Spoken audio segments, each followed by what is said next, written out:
Good evening and welcome to the Minions of the Zoo. I am your host and keeper, the Harry Channel, and with me tonight are minions DrFunctional, Woo! Prospero, Hello. SkepTok, Hi, everybody. and a muted Serenity Star 13. I'm eating. Hello. I thought you might be going after dogs or something. I'll let tonight. you We're go good. back to your thing. Just right. Hey, how are you doing tonight, Functional?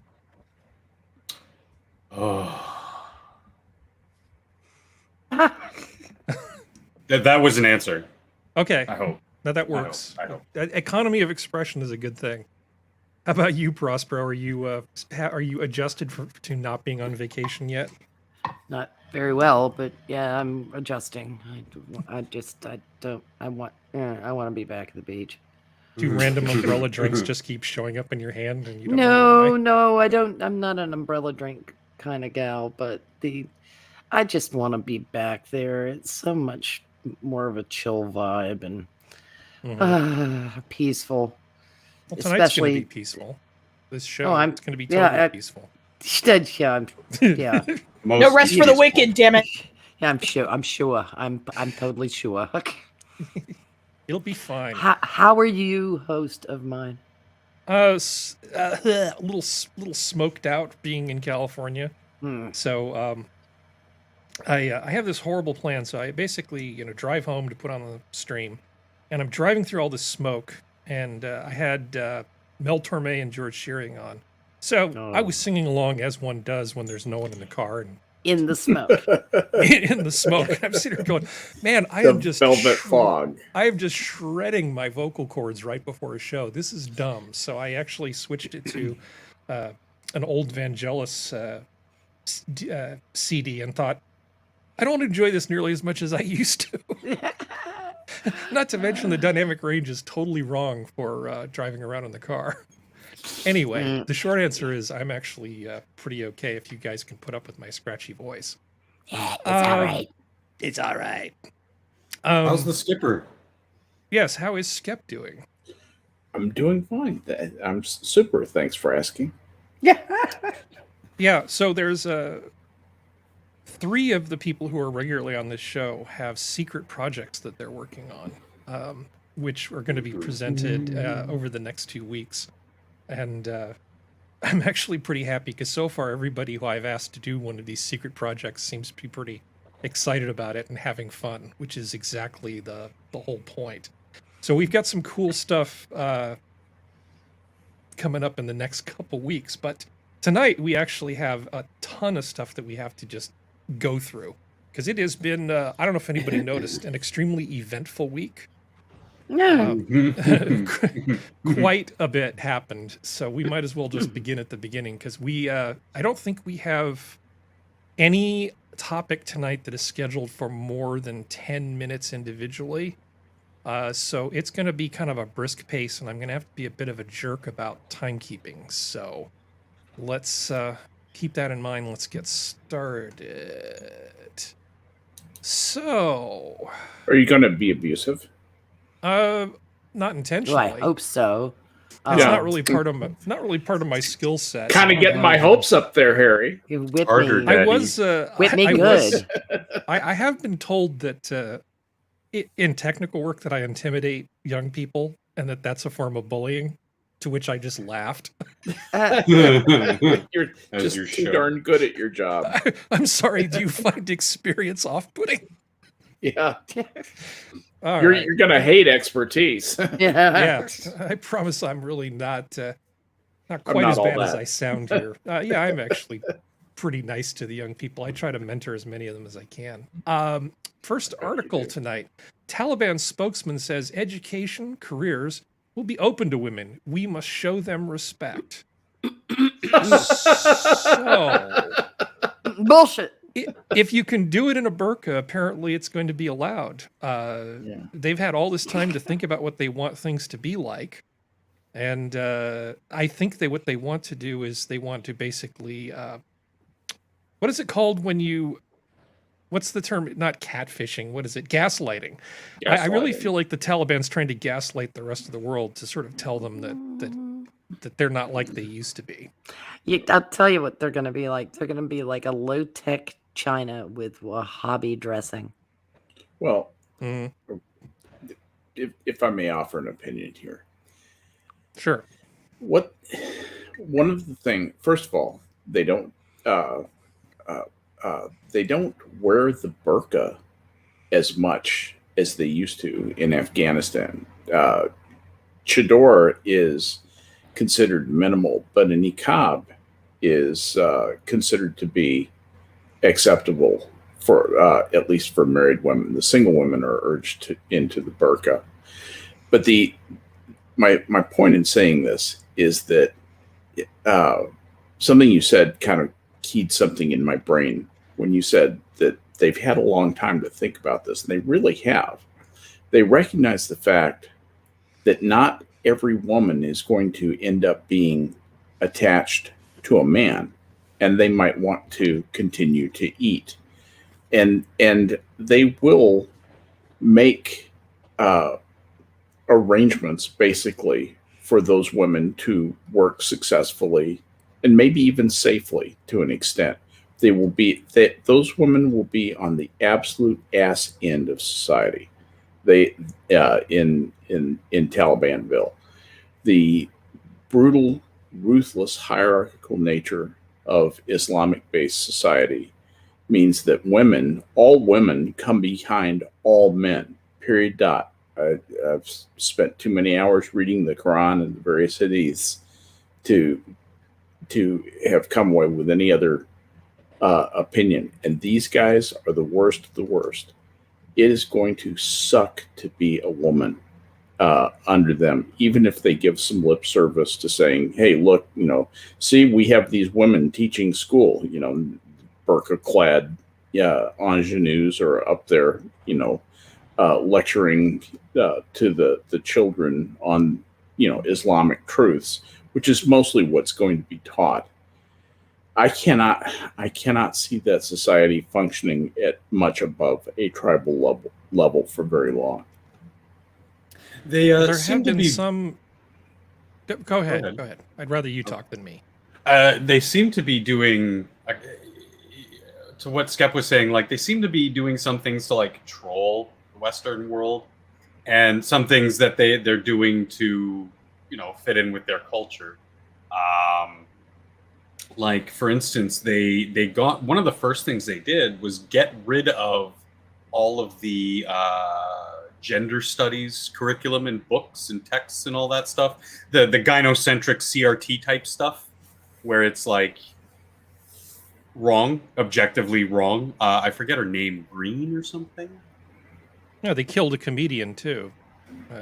And that guy had balls of steel. He was basically giving them a hard time right up until the point where they ended him.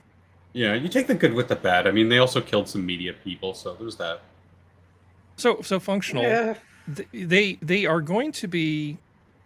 There's a difference between being a rebel group and running a country.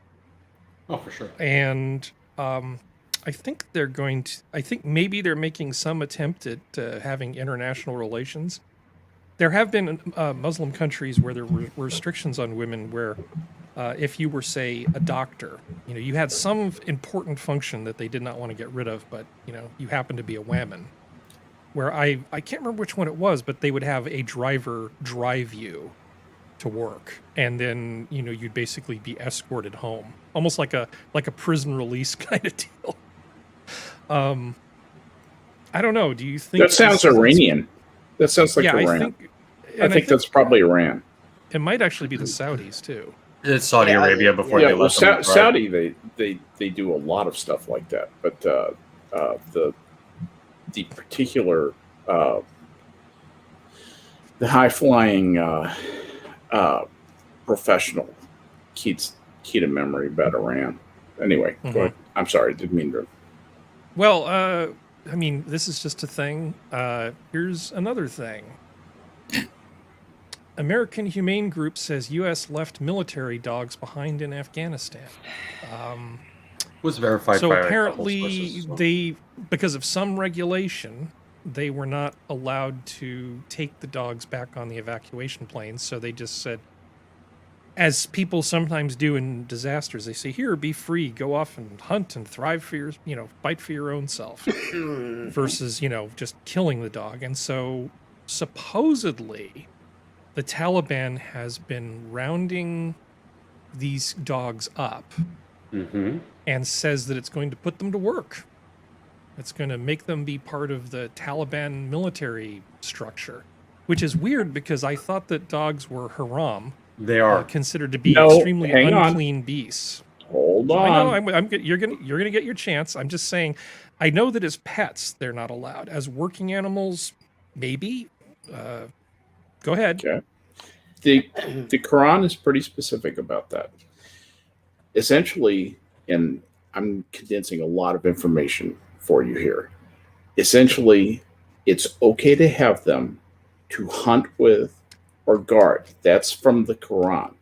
The prohibition on dogs as pets comes from I believe it's Muslim al-Hajjaj hadith, which is the second most important hadith. And it's also mentioned in al-Bukhari, which is that's gospel. It's considered almost the same level as the Quran.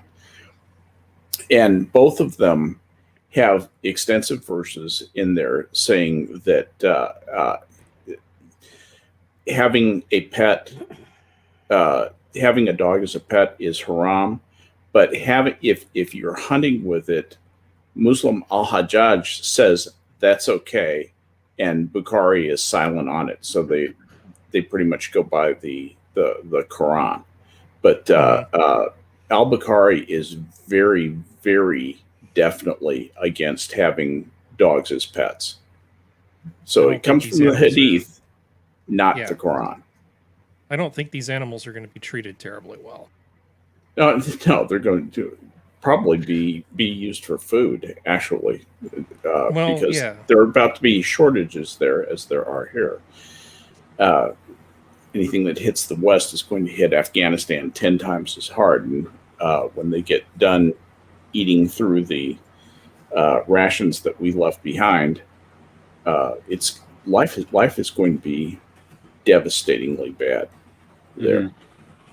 Yeah, I think if we left any food behind, we should have intentionally left the vegetable omelet MRE, just only that. That would be the only food that we left behind. That dog would start looking pretty good at that point. Yeah. A whole lot of armaments and a whole lot of greenbacks just sitting there. They're going to be buying from, Russia and China. When they do open supply lines, I think it'll be a little bit better. That money's already outside Afghanistan, trust me. Did anybody see it's also Angry funny. Cops today?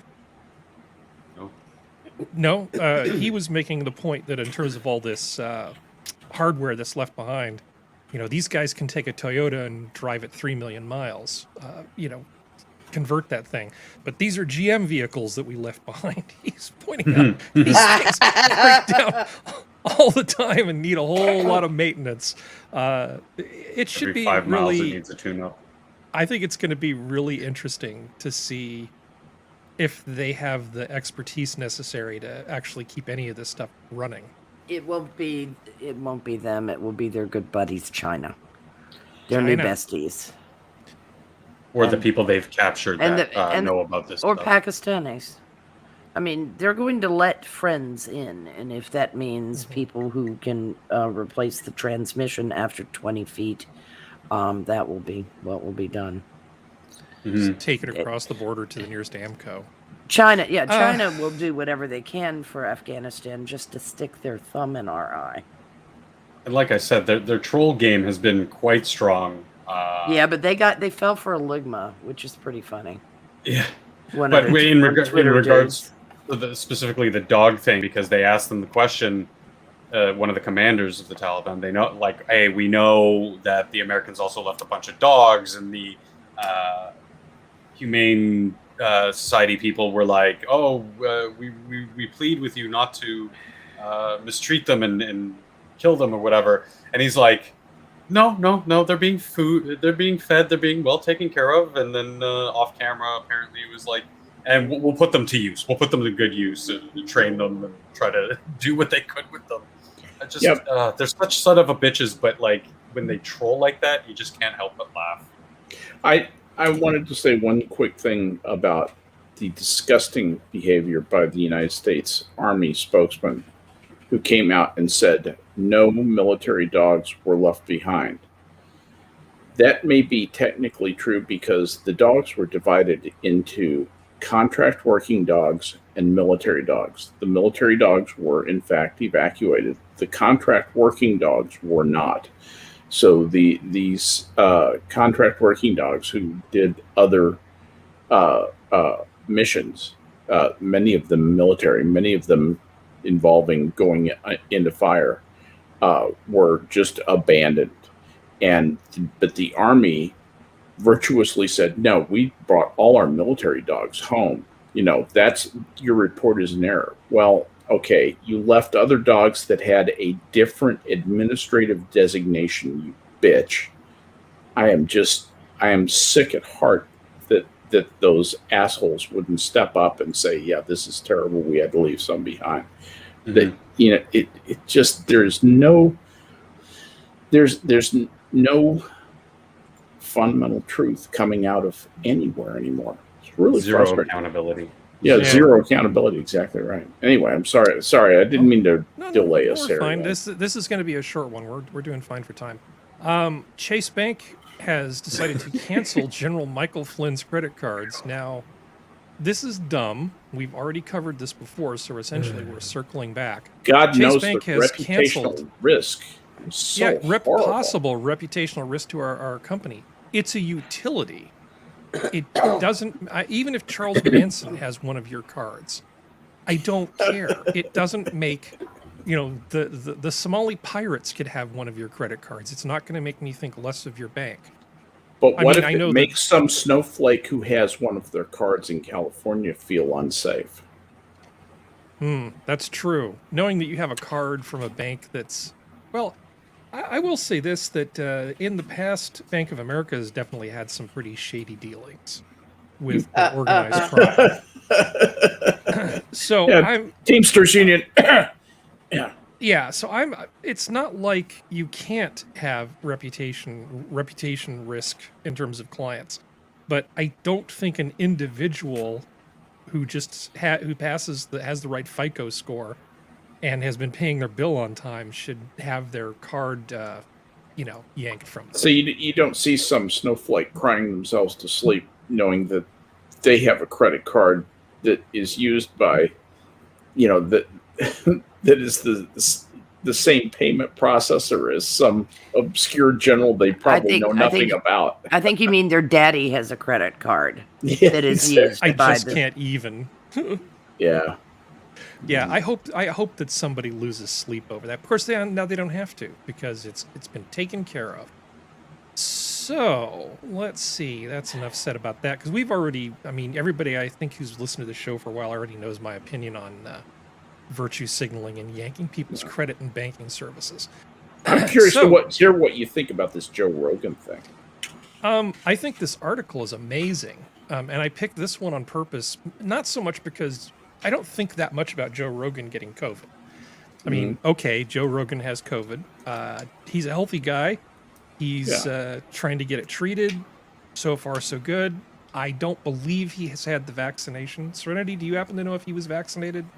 I will double check. Okay.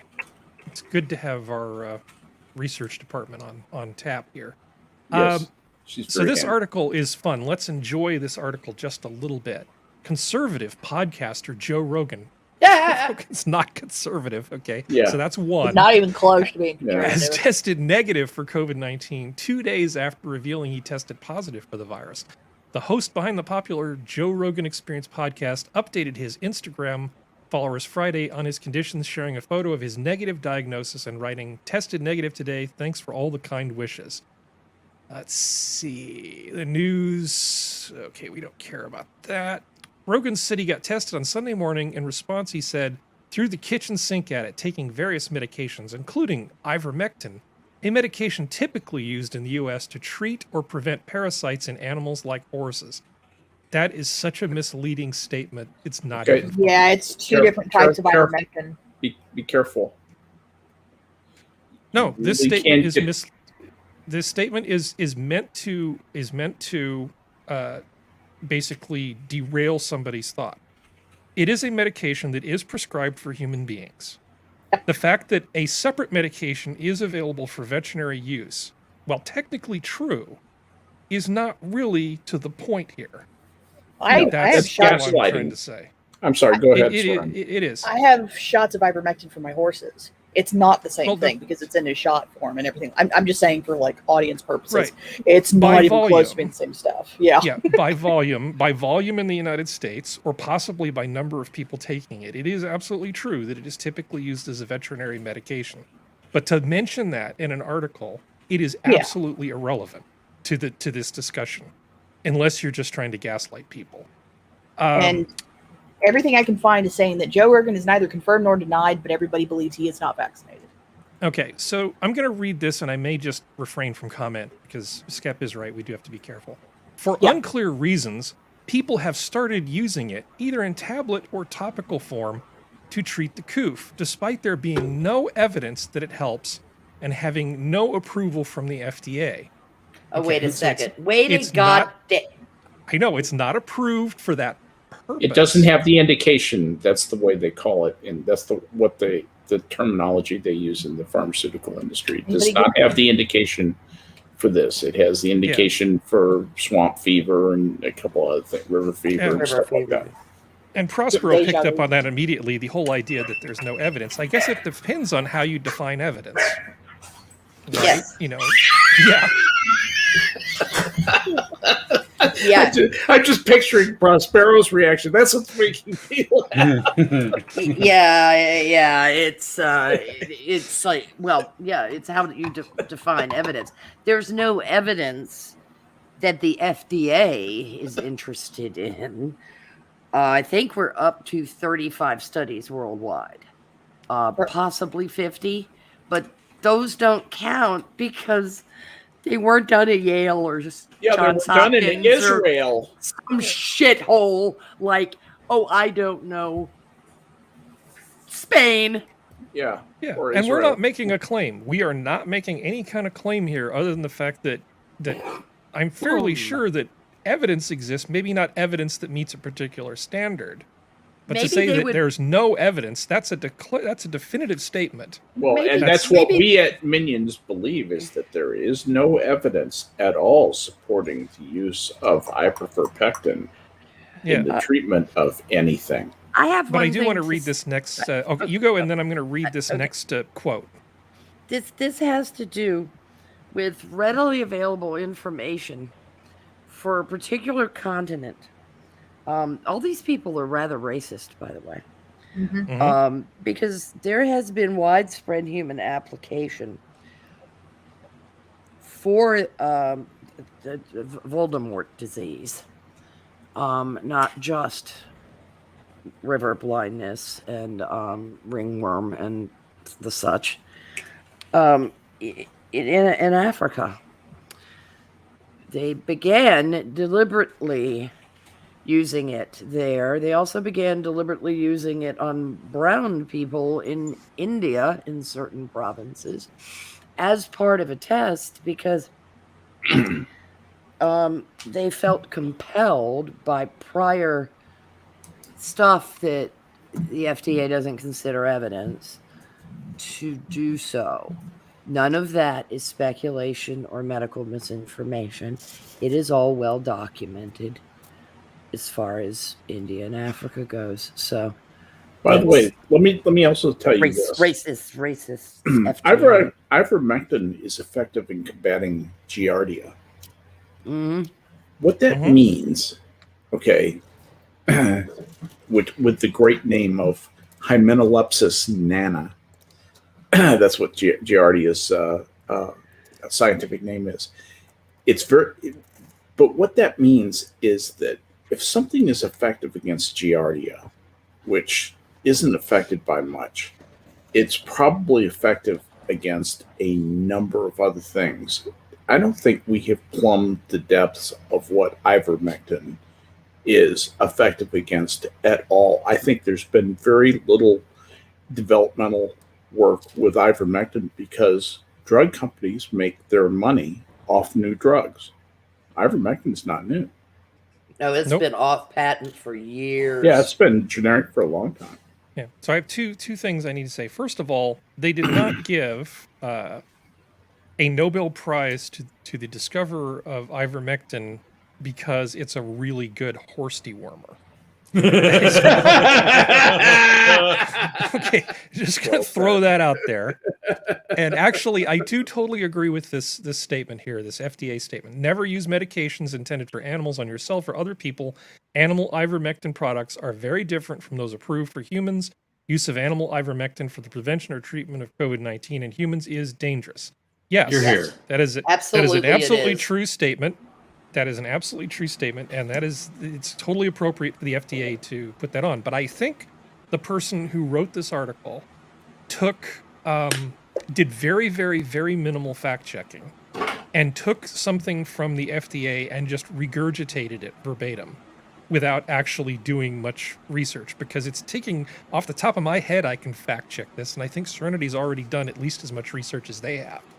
That's just why I while think we're that this is sitting here. intentional. It's not a mistake. They're not ignorant. They know what they're doing. It's propaganda. Well, Yeah, at least don't take horse pills. from what I've Sorry, found, go ahead. as of right now, ivermectin for for Voldemort, has at least 63 studies that have either been completed or are in ongoing. 44 of which have been peer reviewed. 44 peer-reviewed studies. Uh-huh. It's no Yeah. evidence whatsoever. None at all. You're absolutely right. The FDA knows best. I will put Well, the link- FDA I knows a love- lot of things. Yeah, they They do a like, lot of things well, They ish. do a lot of things poorly too. Yeah. At least the Excuse They're a me. government studies. agency. Well, the peer-reviewed studies state that it is 75% on average effective in early treatment. We need to be careful making statements like that, because we need to reiterate that ivermectin has absolutely no effect, no documented effect against COVID, period. Well, yeah, there's no We- FDA has not that's approved the- it for this use. Yes, exactly. Yeah. And therefore, Okay. it is ineffective until the FDA approves it, at which time it will be effective. Because- It's That's a kind great sort way of like That's magic. exactly how it It's works. like Gandalf. Yes. Yeah, it's Yeah. leisure domain, and it is something that the government excels It's at. perfect. That's exactly But the right yeah, word. but seriously, It's like Cirque du folks, Soleil here. I mean, this is exactly. This is like, wow. How are they running upside down? I don't know. It's magic. well, I heard a lot of people in certain parts of the country are making themselves sick. Now, how many people? Never heard a number. The claim I heard was that in some red state in the middle of the country, Alabama.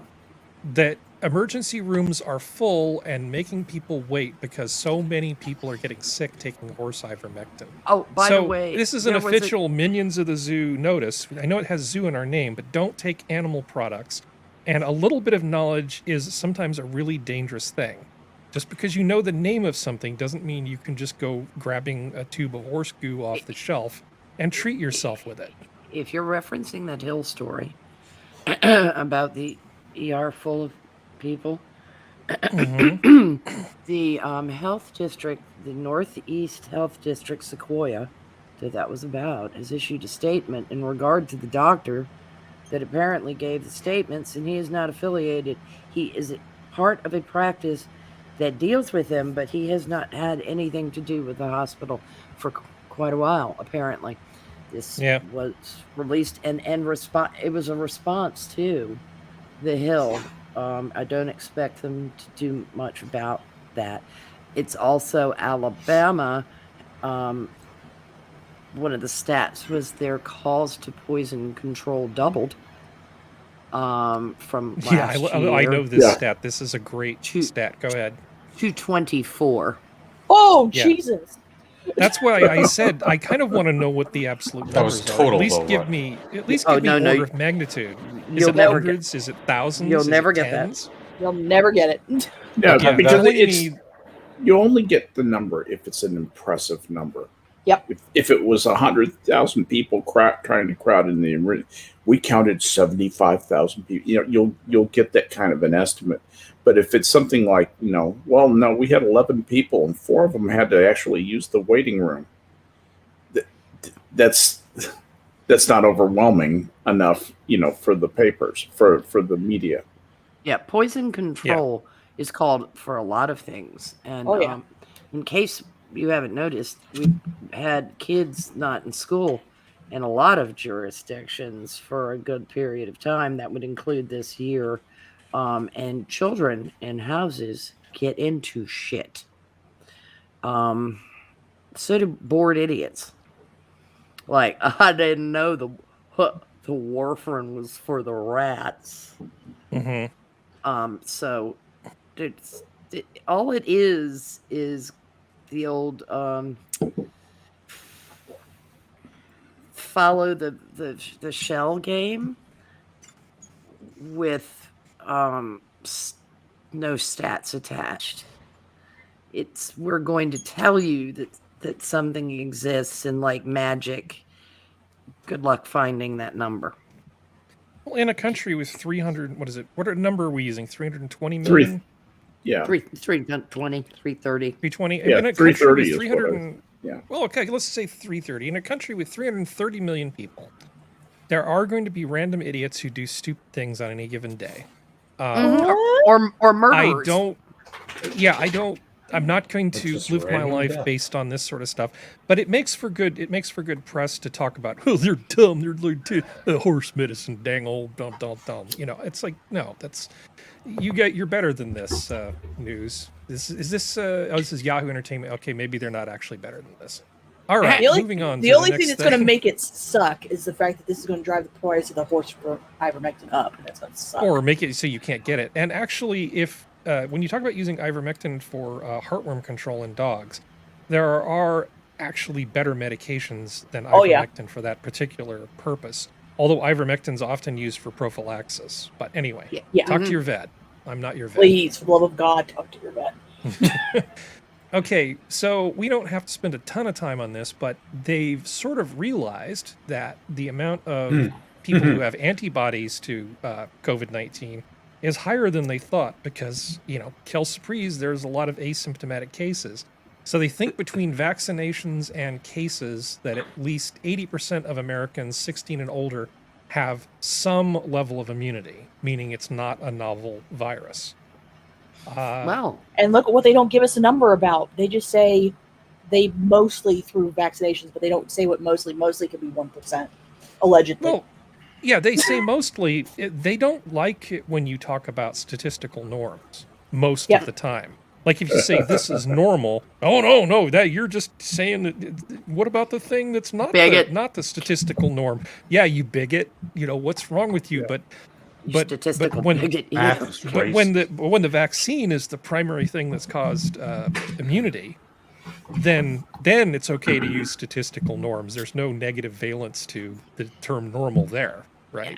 But even then, they can't get their numbers right because when you haven't been vaccinating the population under age 12, and then you do a gross population percentage to tell people how many people have been vaccinated. It's like, wait, stop. And people aren't going to go Google how many people live in the United States.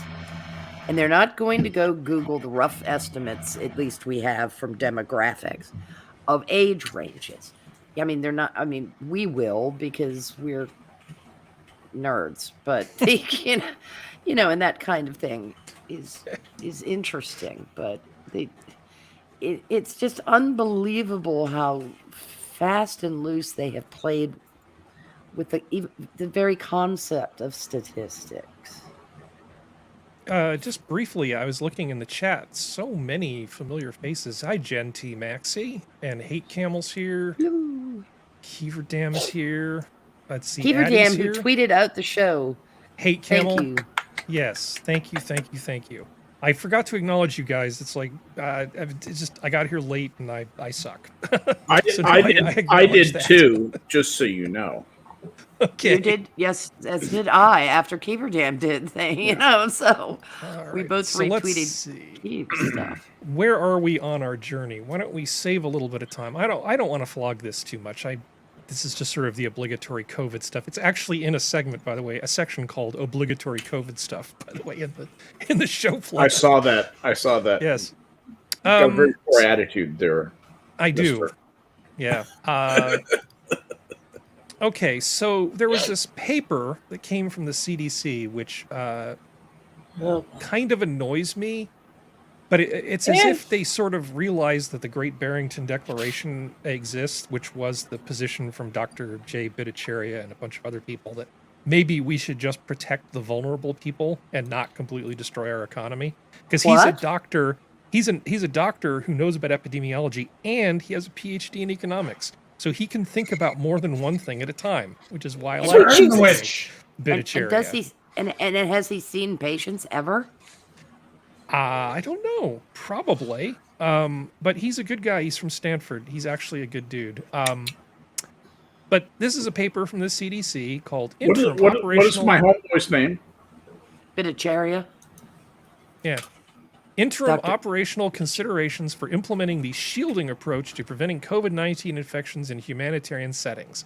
Now, this is the CDC essentially writing a paper talking about how we can isolate, or if you prefer the word quarantine, people who are vulnerable.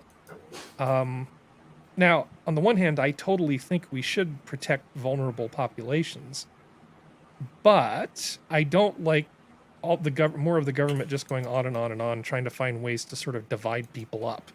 Again, it's just like, well, the steps that they talk about taking smell of something not good. I understand wanting to keep them quarantined, but like, there's levels of like, even if you're related, you're not allowed to visit these people because of the fact that they're high risk. So you can't even have family members visit without very specific. I read the whole thing. I'm just sitting there going, wow. Yeah. Well, we're going to link it. We're going to link it in the show notes. So it's going to be in the notes after this, and I encourage everybody to go take a look and just sort of form your own opinion. I can't mind read. I don't know what the intentions of people are, but I can imagine how something like this might be used as a justification for, say, certain out-of-control governors to continue to ignore their own courts and just keep doing stupid stuff they shouldn't be doing.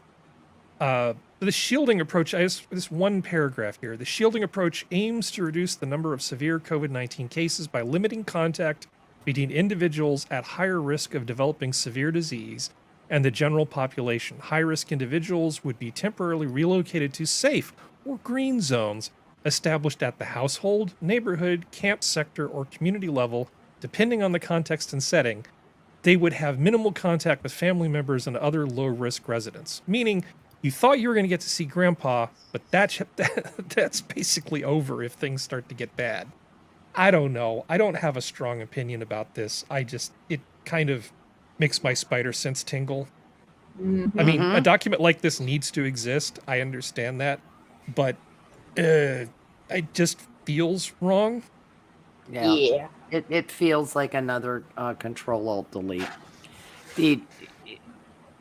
In their sense of it, because you can take what Dr. Bhattacharya suggested, and in the hands of the government, look that right up. They will, that's it. There's nothing. Exactly. Fuck it beyond recognition. It's like, it's just like, and Harry's right. Like, everybody needs to read it if you're interested in it and take your own thing. But like, they have 3 levels, and the lowest level is like neighborhood level. I just want to point an interesting thing about this guy Bhattacharya. Mm-hmm. He earned his PhD during his residency. Yeah, he's a smart guy. Oh my. Yes. Oh he's my. the one that did the antibody studies for the NBA and for Major League Baseball. Yeah, I'm looking at his CV. Yeah. Oh my God, dude. Yeah. This guy's the man. Stanford may have a lot of fuzzy-headed nitwits in there now, but they've got also some got the damn Hoover good Institute, people. and they've got some damn good people as well. Yep, they do. I thought long and hard about going to Stanford, but ultimately, never mind. Don't dox yourself, Harry. Don't list all the schools you haven't gone to. All right. Enough of this. I'm going to move on if there's no other comments on this. Anybody? Okay, we're good. All right. So we're going into a new block, which I'm just calling the Biden/COVID economy. The world is still short of everything. Get used to it. I always love it when people tell me to get used to something. Yeah. No, you just want to say no. Yeah. Yes. Exactly. Like most people in the developed world, Christian Unpronounceable had long taken for granted her ability to order whatever she needs and then watch the goods arrive without any thought about the factories, container ships, and trucks involved in delivery. Not anymore. At her kitchen supply store in Brookings, South Dakota, Miss Unpronounceable has given up stocking placemats, having wearied of telling customers that she can only guess when more will come. She recently received a pot lid she had purchased 8 months earlier. You know, it sounds like an episode of MASH where they're trying to get supplies yeah. Yeah. from the Army quartermaster. She has grown accustomed to paying surcharges to cover the soaring shipping costs of goods she buys. She has already placed orders for Christmas items like wreaths and baking pans. Well, honestly, if she was running that kind of store, she should already be placing those. That should have been ordered at like June. Yeah, no Yeah. kidding. I should have been ordered in February, but yes, it's Maybe she's just thought of having gift certificates too. Yeah. yeah. But yes, so this is the new normal. We're supposed to get used to supply problems. This article is interesting. I've never heard of DNYUZ before, but yeah, there are supply problems. Well, Yeah. when people go to work for a period of time and governments just print money and hand it out to encourage them not to go to work, sooner or later, as the automotive companies have discovered, there are shortages of things that they need to do their work, to do their jobs, to build cars or to stock shops or to do anything. And now we're going to see the price for that, and it's going to hit us while our currency is in decline because we've printed too much goddamn money and given it away. Yeah, Just well, there's ran multiple over. things. Yeah, there are multiple things going on. The car thing is the big article here. That was just the appetizer to the real thing here, which is GM This is a shutting big down problem. production. This is a huge problem. GM shutting down production at most of its plants in North America. There is a reason why I bought Intel stock when everybody wanted an AMD processor. And that is because everybody decided we are not going to run our own fabs, meaning most of the companies. We're going to outsource it. Just like they do with a lot of things, like, oh, we need masks all of a sudden. Oh, nobody in the U.S. makes masks? Uh-oh. We'll get some from China. We'll get some from China. Well, everybody's trying to get semiconductors, and these cars now are just full of semiconductors, and GM can't get what they need. There's all this competition. You know, as soon as the supply problem starts to crunch down, they can't make all their contracts. Was it TSMC, I think is the name of the company? They're the one that has the really good processes for making things like GPU cards and a number of the CPUs that are based on 7 nanometer process. So they're upping all of their costs by 20% on all of the things. They're just saying, nope, everything's going to be 20% more now. So if you haven't bought that GPU card and you have an opportunity to get it, you might want to see if the price hasn't gone up yet, because it's probably worth getting it. I actually got into a conversation at the supermarket with somebody about this very topic. And because I overheard him talking about him wanting to do something and get a new computer. And I said, yeah, don't delay. The things you do in the produce section now, that's where socialization happens, is at the supermarket. But there are supply problems, and they are worldwide, and it's a problem. And now we're going to be looking at a lot of American workers doing well-paying jobs not being able to work because they can't get things to build the damn cars. And think about the follow-on effects of this, Harry. With, people not able to get cars, other businesses not able to do as well as they used to. There's going to be a general business malaise that happens as a result of this. I think it's going to feel like that. And it's a result of people tightening the belts and just having less discretionary income to spend. It's really going to affect our economy. Yeah, it is, because these same people that GM has a number of suppliers, all of which they pay, and employees, all of which they pay. And when they stop producing cars, there are a lot of effects that are going to be seen beyond just the the people on the front lines. It's I definitely know people who depend on that for a good chunk of their livelihood. So it's a big you'll deal. You'll see stuff like CVS go out of business because no one will buy anything at CVS anymore. CVS, the drugstore? Yeah, the drugstore. That's mostly a discretionary place where you go for convenience. People will stop shopping for convenience and they'll buy stuff at Walmart. You watch and see. Walmart will benefit slightly from this, and everybody else is going to get nailed. Well, the pharmacy end of CVS might keep them afloat because everyone I've been in has been wildly busy as far as their pharmacy goes. But there's a lot of competition there. Walmart knows a lot about scaling.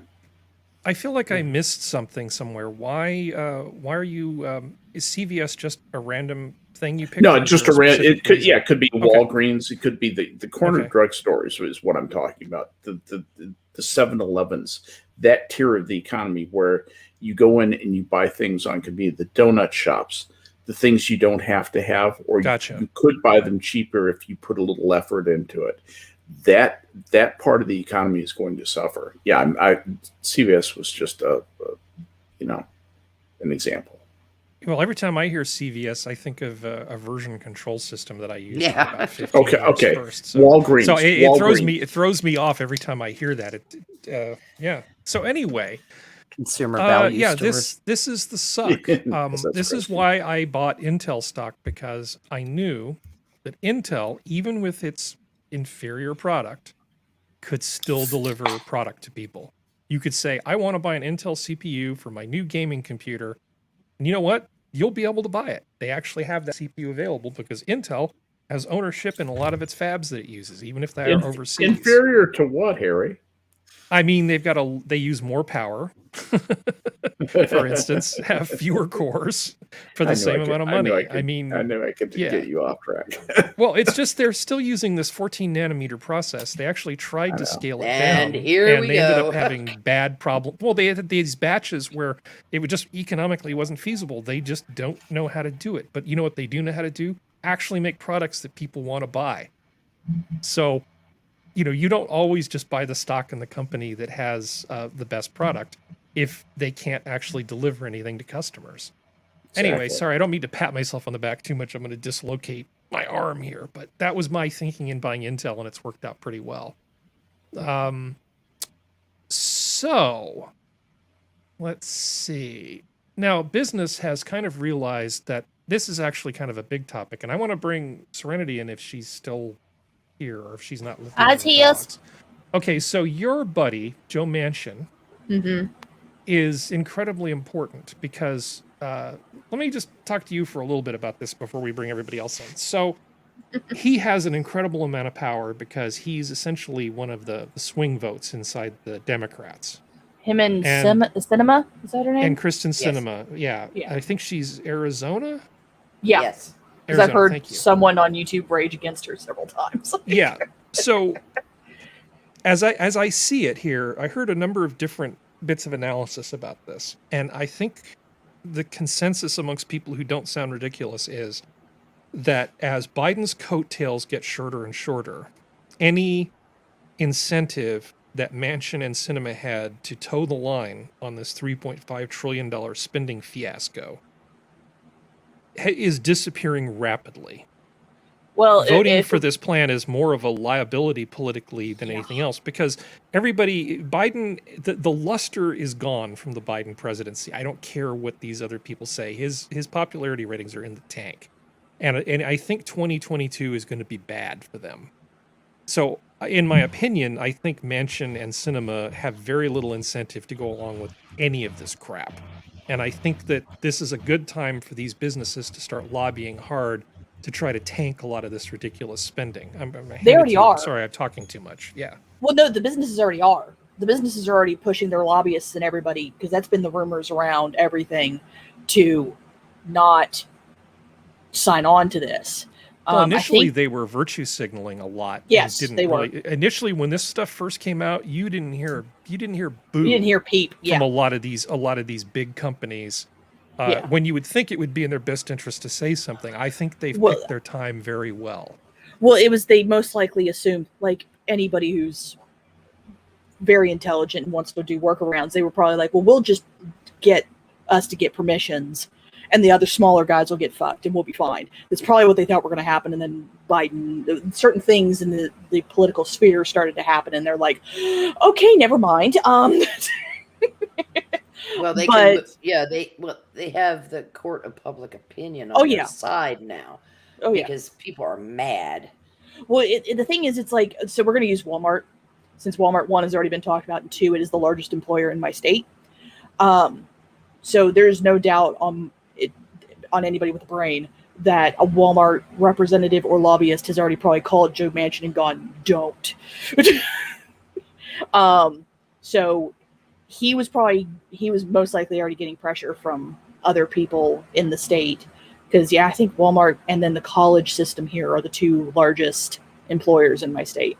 Mm-hmm. And Walmart closed all your fine sanitariums, but that's a topic for another time. Since they closed the coal mines. Coal mines, honey. Yeah. No, you guys used to have this amazing sanitarium system, though. My mother will debate you on that one, but okay. I'm just going with what Aiden Paladin said. It actually sounded like you guys used to have. It wasn't too bad, but we're getting off on a tangent. But anyway, I will discuss. Yeah, I live in California. Mental health is a thing I have to think about a lot as I drive by. And but it is that thing of like, I had friends who, for some reason, think that running a desk overnight at a cheap hotel in a backwoods part of West Virginia deserves them getting $15 an hour. So they got mad at Manchin for not voting for the $15 an hour thing. But when Walmart can't be our largest employer if everybody in the state is offering $15 an hour. So there was a reason for that. He was actually okay with $11 an hour, because I think Walmart, at least around here, offers anywhere from 12 to 14. But that's the thing that's going to happen with everybody, because I think we may have some more silent not detractors. Defectors? Defectors, yeah. Yeah, defectors. There. My brain decided to connect like 3 words. Yay, dyslexia. I think we're going to probably see a lot more people defecting from this thing, because if you actually read it, if you read this, like almost none of it, well, not none of it, very small portion of it is actually infrastructure. It's not human infrastructure, right? Yeah. Human infrastructure. That's totally the same as bridges and roads and other things, right? Yeah. No, I think that's less than 9%.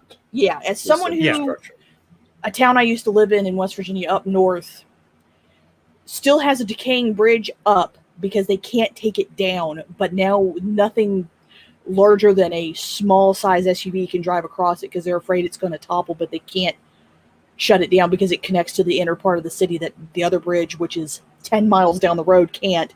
We need the infrastructure stuff.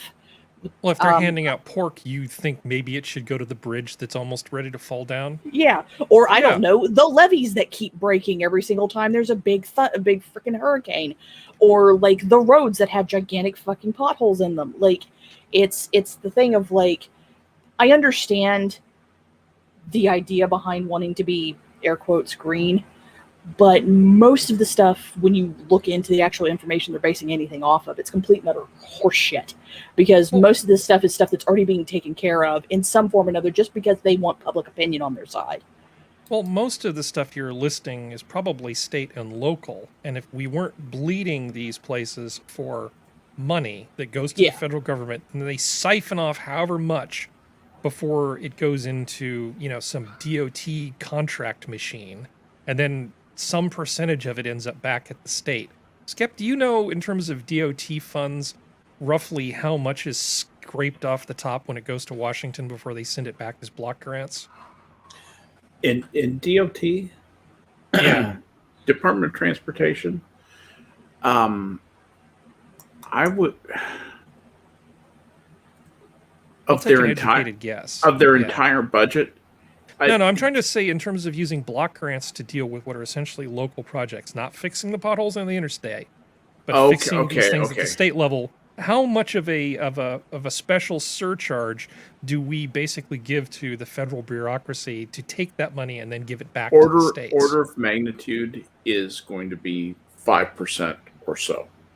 It's not as high as you might think, and the reason for that is on pass-through appropriations. There's some pretty stern funding language about sources and uses on that. I can tell you that the DOT contract mechanism for purchasing is actually one of the better ones in the government. I've seen it used successfully to pretty good effect. But I still don't like the idea of funneling money to the federal government and then pretending that they're doing you a favor by giving you back your money.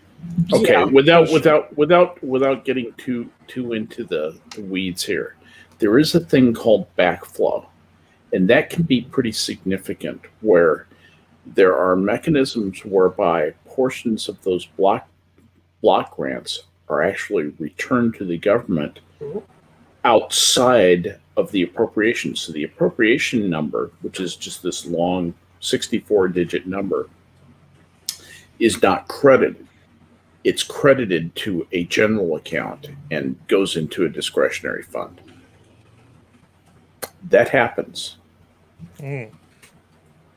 Yes, it does. But I'm going to, as you said, we don't want to go into this too deeply. Yeah.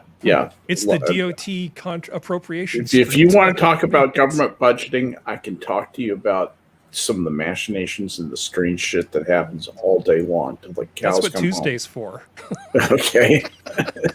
but we, like you said, you know, we should move on from this, because this is just a weedy subject. Yeah, and I already know, we've already talked about how $3.5 trillion is catastrophic, so I'm going to move on. We don't need to retread that ground either, because we have so much show. We have so much show to talk about right here.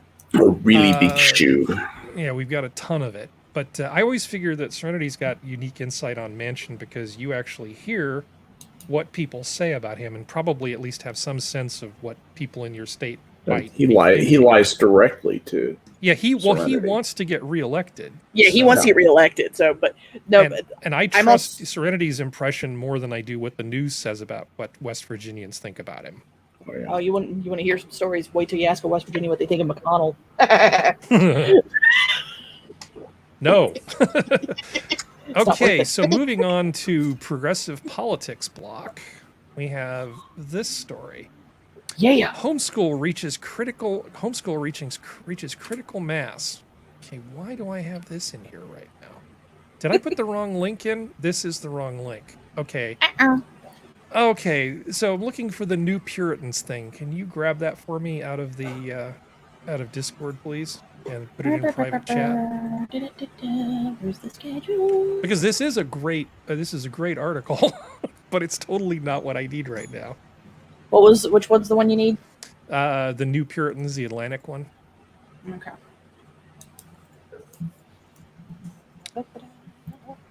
There was Minions, there it is. A record star. He thought he'd be. Hey, of course it did one thing I didn't want it to do, but that works still. So, there you go. All right. Thank you very much. Sorry about that, everybody. Copy link address. Overwrite this. Make this going. Oh. Okay. I think I picked the wrong. It said New Puritans, but I think I hit the first one, not the bottom one. Okay. Eventually, we're going to switch to an Atlantic article. That was my fault. Sorry, everybody. That's okay. We're essentially. We got to get to this article. Things are going great. This is what Huh? happens when I show up late. This is fine. Oh, I know what happened. Okay. I know what You're happened. talking with about it. the Ann Applebaum? Yeah, we're talking about the Article. Ann Applebaum one because there actually are some bits from that I want to read. Essentially, the Atlantic, it's as if they figured out that the beast that they've created has a hunger which cannot be satisfied with anything short of essentially eating everybody. It's an example of the left realizing that cancel culture Okay. has gotten Uh-oh. completely out of I hand. just posted the Atlantic link. Oh, okay, that's got it. Thank What you. the- Copy. I must have gotten an old Yes. schedule or something like that because it's not showing me what I Oh. want. I don't... It wasn't You in the saved the schedule, f- it was in the chat, hon. Okay. All right, here we go. Okay, the Atlantic. Oh, I have one article left. Well, here we go. The new Puritans' social codes are changing, and in many ways for the better. But for those whose behavior doesn't adapt fast enough to the new norms, judgment can be swift and merciless.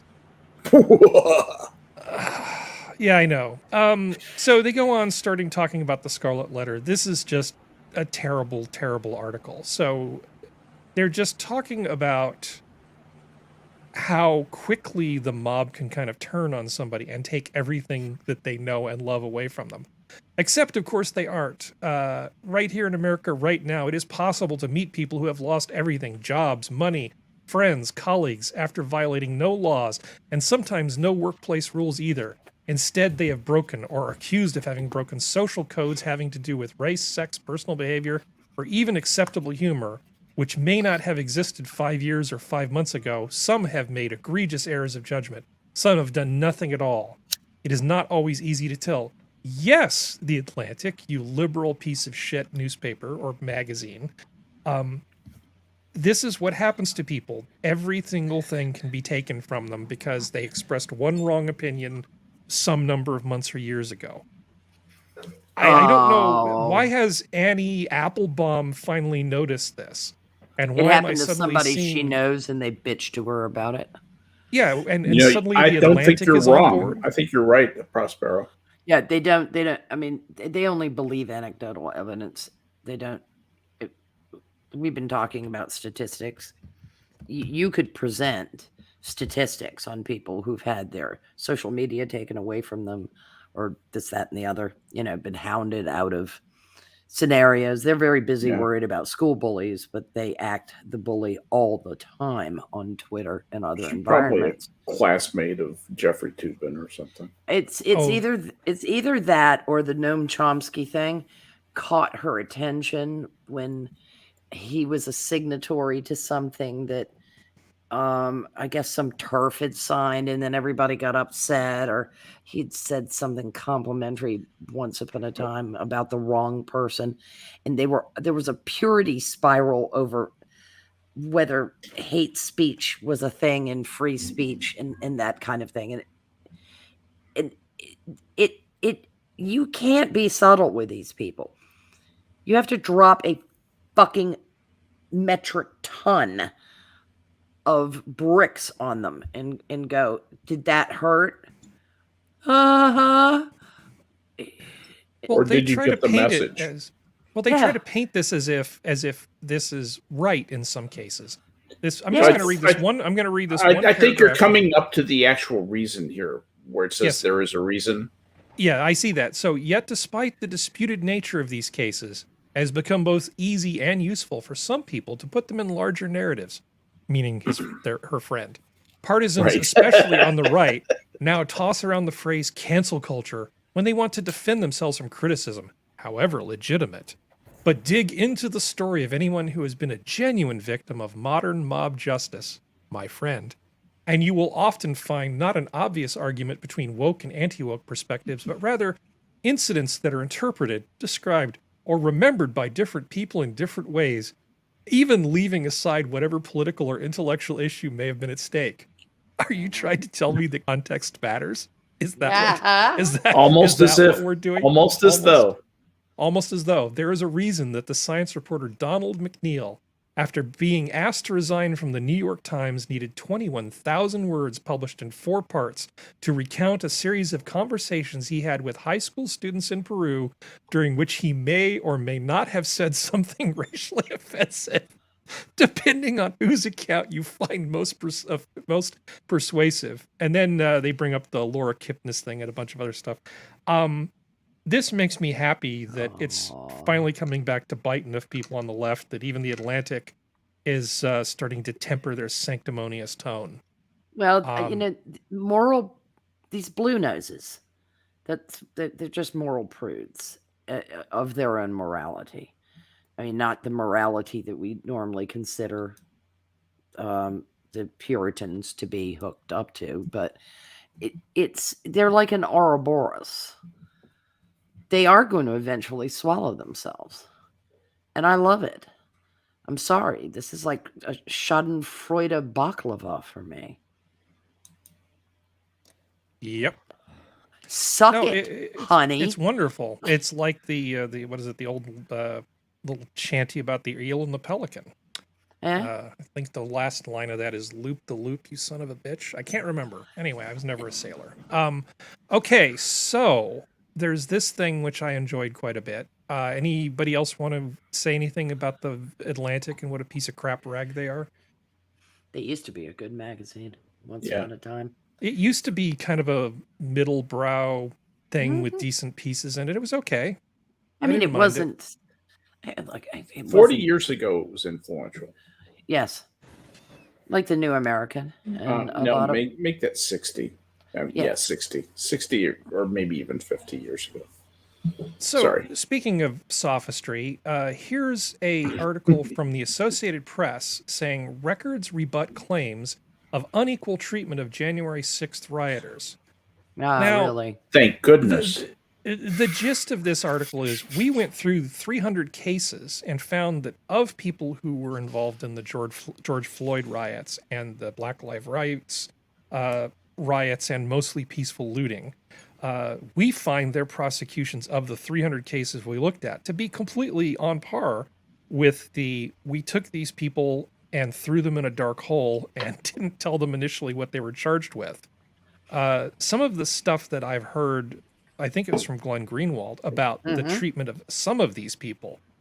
I don't believe that any of these people who were at the BLM riots were treated in the same way. No, they've basically whatever been statistical held argument. Go ahead, sorry. Yeah, they've been held in durance vile. I mean, it is. You better explain what that means.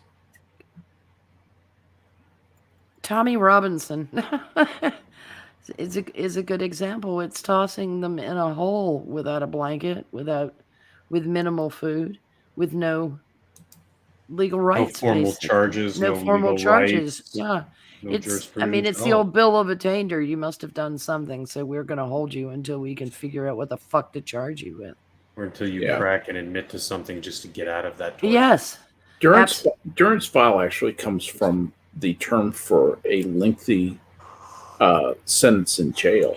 Jail, yeah, but it's a lengthy holding period of any kind now. Yeah, and that's what it's come to mean. Yeah. Yeah, I mean, it was done to Tommy Robinson. He literally was given basically a 45-year-old army blanket and thrown in prison and at one point, and wasn't even seeing his attorney.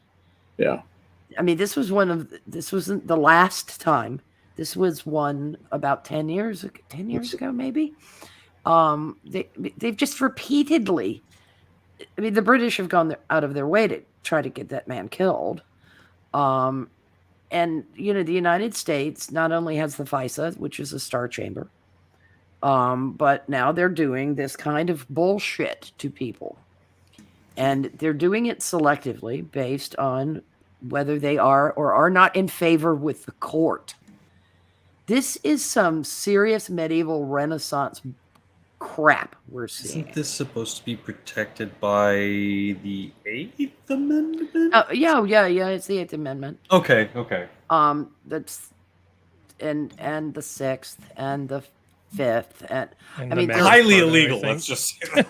Isn't the Magna Carta even have an opinion on it? I think the Magna Carta that kind of really only applied to barons. Yeah, I was just going to say that was for the nobility. But the concept was definitely out there that if the state is going to accuse you of something, you deserve to know what the hell it was. I mean, Lincoln suspended it during the Civil Yes, War. habeas corpus. But the notion of a bill of attainder is basically we're just going to round people up. Yeah. And then it's the old show me, was it Beria? Show me the man, I'll show you his crime. Well, it's round up the usual suspects. Yeah, but wasn't it Beria that said that show me the man and I'll tell Yes, you that his was crime? that was Levinol Beria was. I'll tell you his crime. Laurent Beria, that's what it was. Yeah. We'll come up with something. And we're back to doing that shit, just like we're back to spying on people. And the only thing we don't have are the Alien and Sedition Acts back. Yeah. Which I'm really sorry about. Well, there is a little bit here. So this, I mean, I think this article is crap, and it will again be in the show notes at the end of the show. We'll put this in here. It says the AP found that more than 120 defendants across the U.S. have pleaded guilty or were convicted of trial of federal crimes, including rioting, arson, and conspiracy. More than 70 defendants who've been sentenced so far have gotten an average of about 27 months behind bars. At least 10 received prison terms of 5 years or more. That's great. But what this doesn't tell you story-wise is the number of these people that were arrested repeatedly and let go before somebody finally threw the book at these guys. Yeah. There's an awful lot of room within this statistic to kind of have a lot of doubt that I don't think what they're doing to some of these January 6 people, to make an example of them, is in any way on par with these people who've already been sentenced. We really need to just give these people their day in court, and they need to be held responsible for, entry where they shouldn't have, et cetera, et cetera, et cetera. Just charge them and get them done. Charge them or spring them, but you don't hold people for 8 months on misdemeanor trespass. And that's what they're doing. They're trying to charge them with more. And they're just holding them. And as Functional said, there's something to that they'll crack and admit to anything to get the fuck out of where they are, and hope that they have their day in court and can make some kind of argument. But the books are cooked. They've got friendly judges and friendly prosecutors for the government. And as we all know, it was some kind of just, Jesus Christ. I mean, at this point, if you were to take their narrative, it was the goddamn French Revolution that took place January 6th. Yeah. Yeah. And it's just, the amount of hyperbole is rather horrifying and nauseating. And of course, it isn't being questioned by Pravda or Izvestia. Well, CNN and MSNBC. New York Times, have, Washington Post. Yeah. I got to keep this train moving forward. I found this article in the New York Times, and I knew Skep would find just the headline. We're not going to go deeply into this. Just the headline is obviously wrong. Maine will make companies pay for recycling. Here's how it works. Because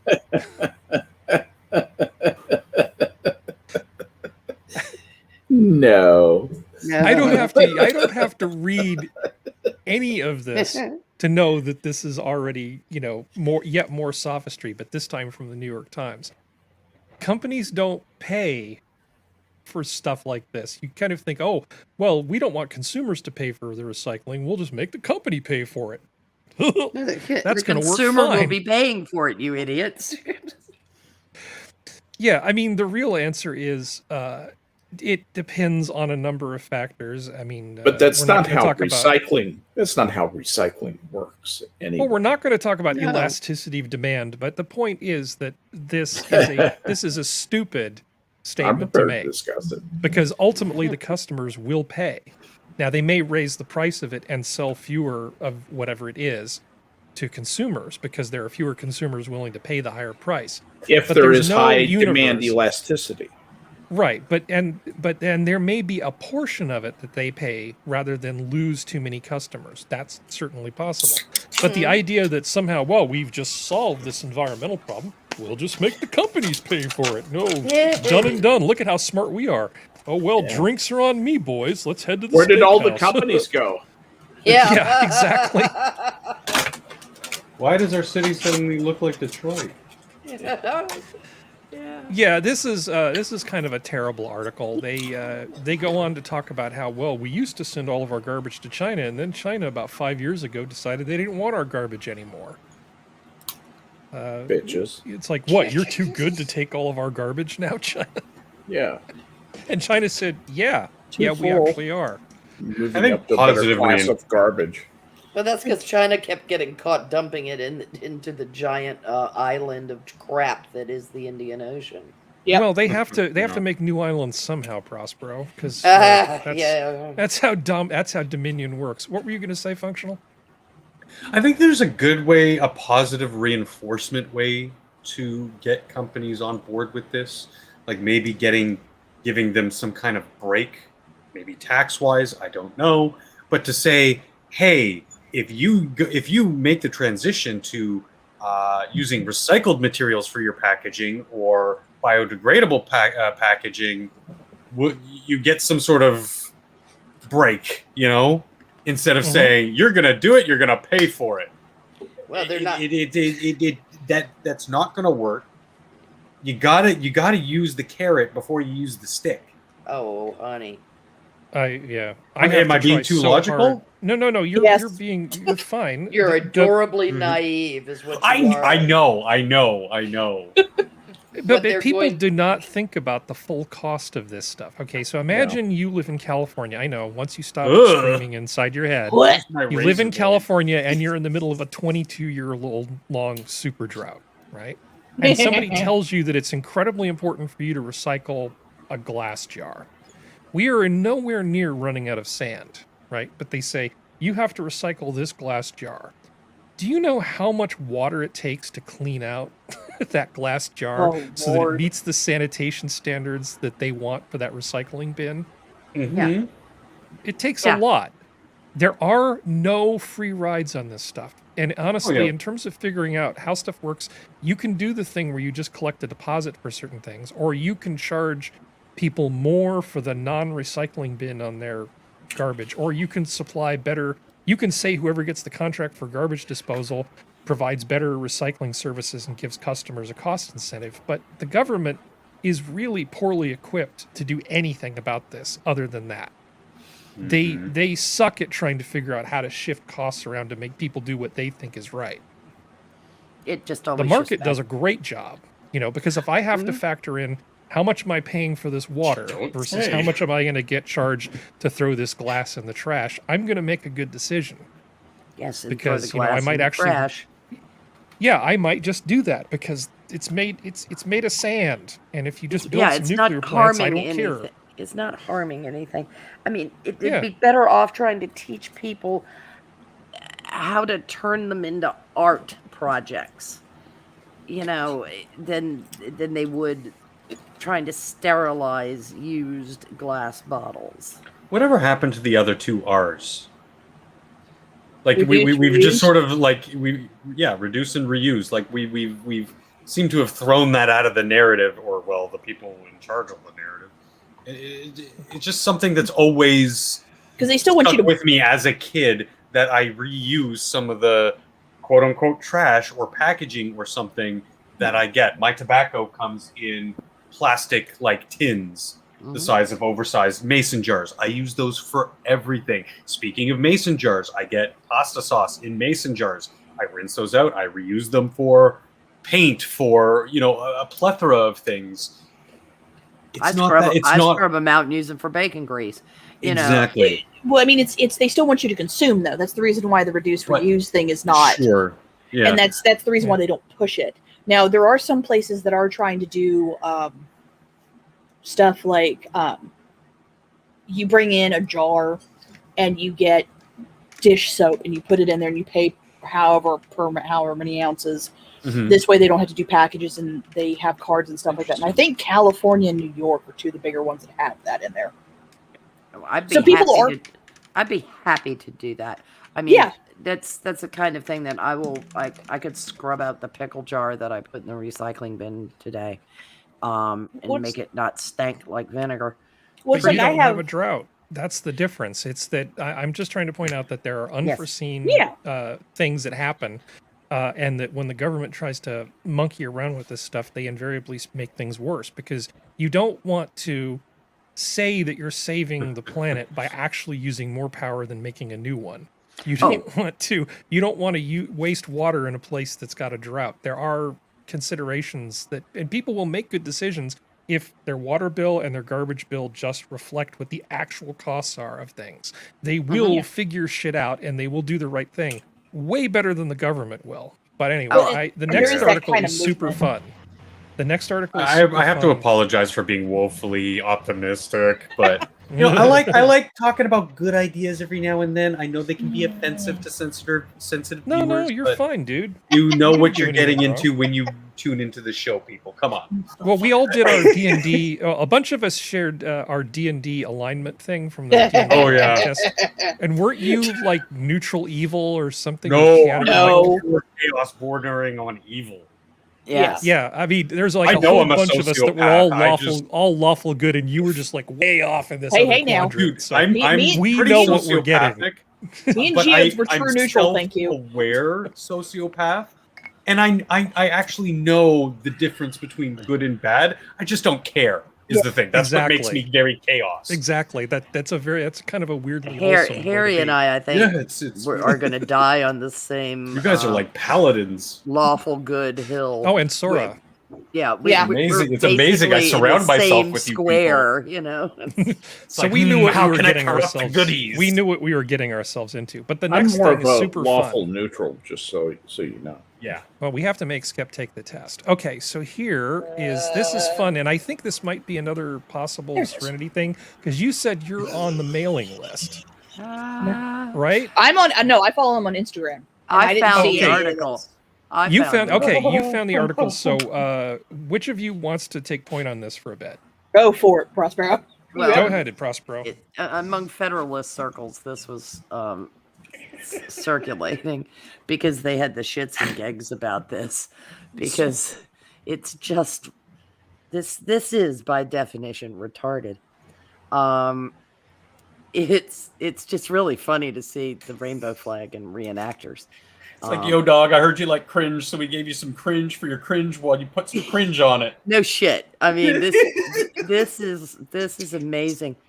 I think they've got their colonies mixed up. I think they may be thinking in terms of like the New Haven colony, which was a failed colony, which was very much like kind of stuck to the Mayflower Compact, like dumbass commies. And we're a little bit more freewheeling, perchance. Colonial Williamsburg was terribly Properly English.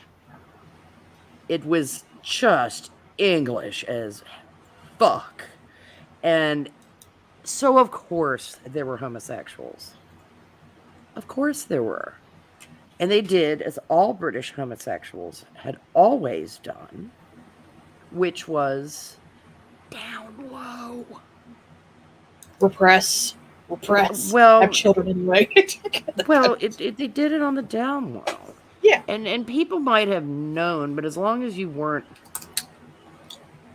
Oscar Wilde, waving it in people's faces. Hand up the leg when it shouldn't be. Yeah. Well, no, not that, but also mixing it up with the Marquis of Queensberry's son, which wasn't a very good idea. His was a political prosecution. Oh But- yeah. But it's been on the QT ever since man created governments. Yeah. And it just this notion that you're going to find large swaths of very, very traditional British colony and the colonial capital being just full of, I just can't quit you, man, isn't gonna happen. It isn't gonna happen. It's acknowledging the truth of history means acknowledging that homosexuals have always made up a very small portion of the population.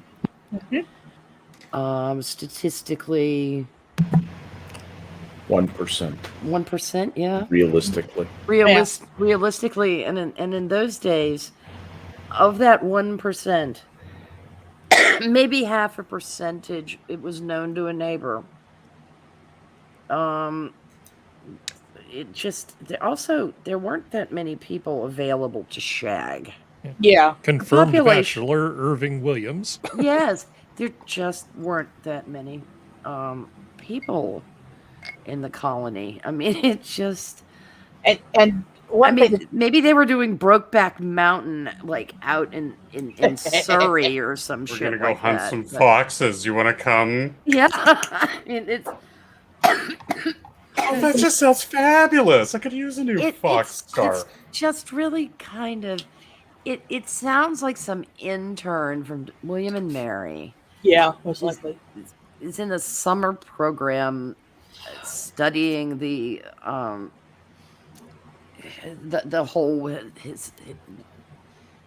historical revival that is Williamsburg, and lost their mind. Yeah. I mean, there's a lot of stuff that. It just seems like there. I mean, everybody knows that people like this exist. You can go back to ancient Rome, and they weren't shy about writing this stuff down. Same with Greece, right? Everybody knows that this is a condition that has existed. There are lots of people that fall into this category.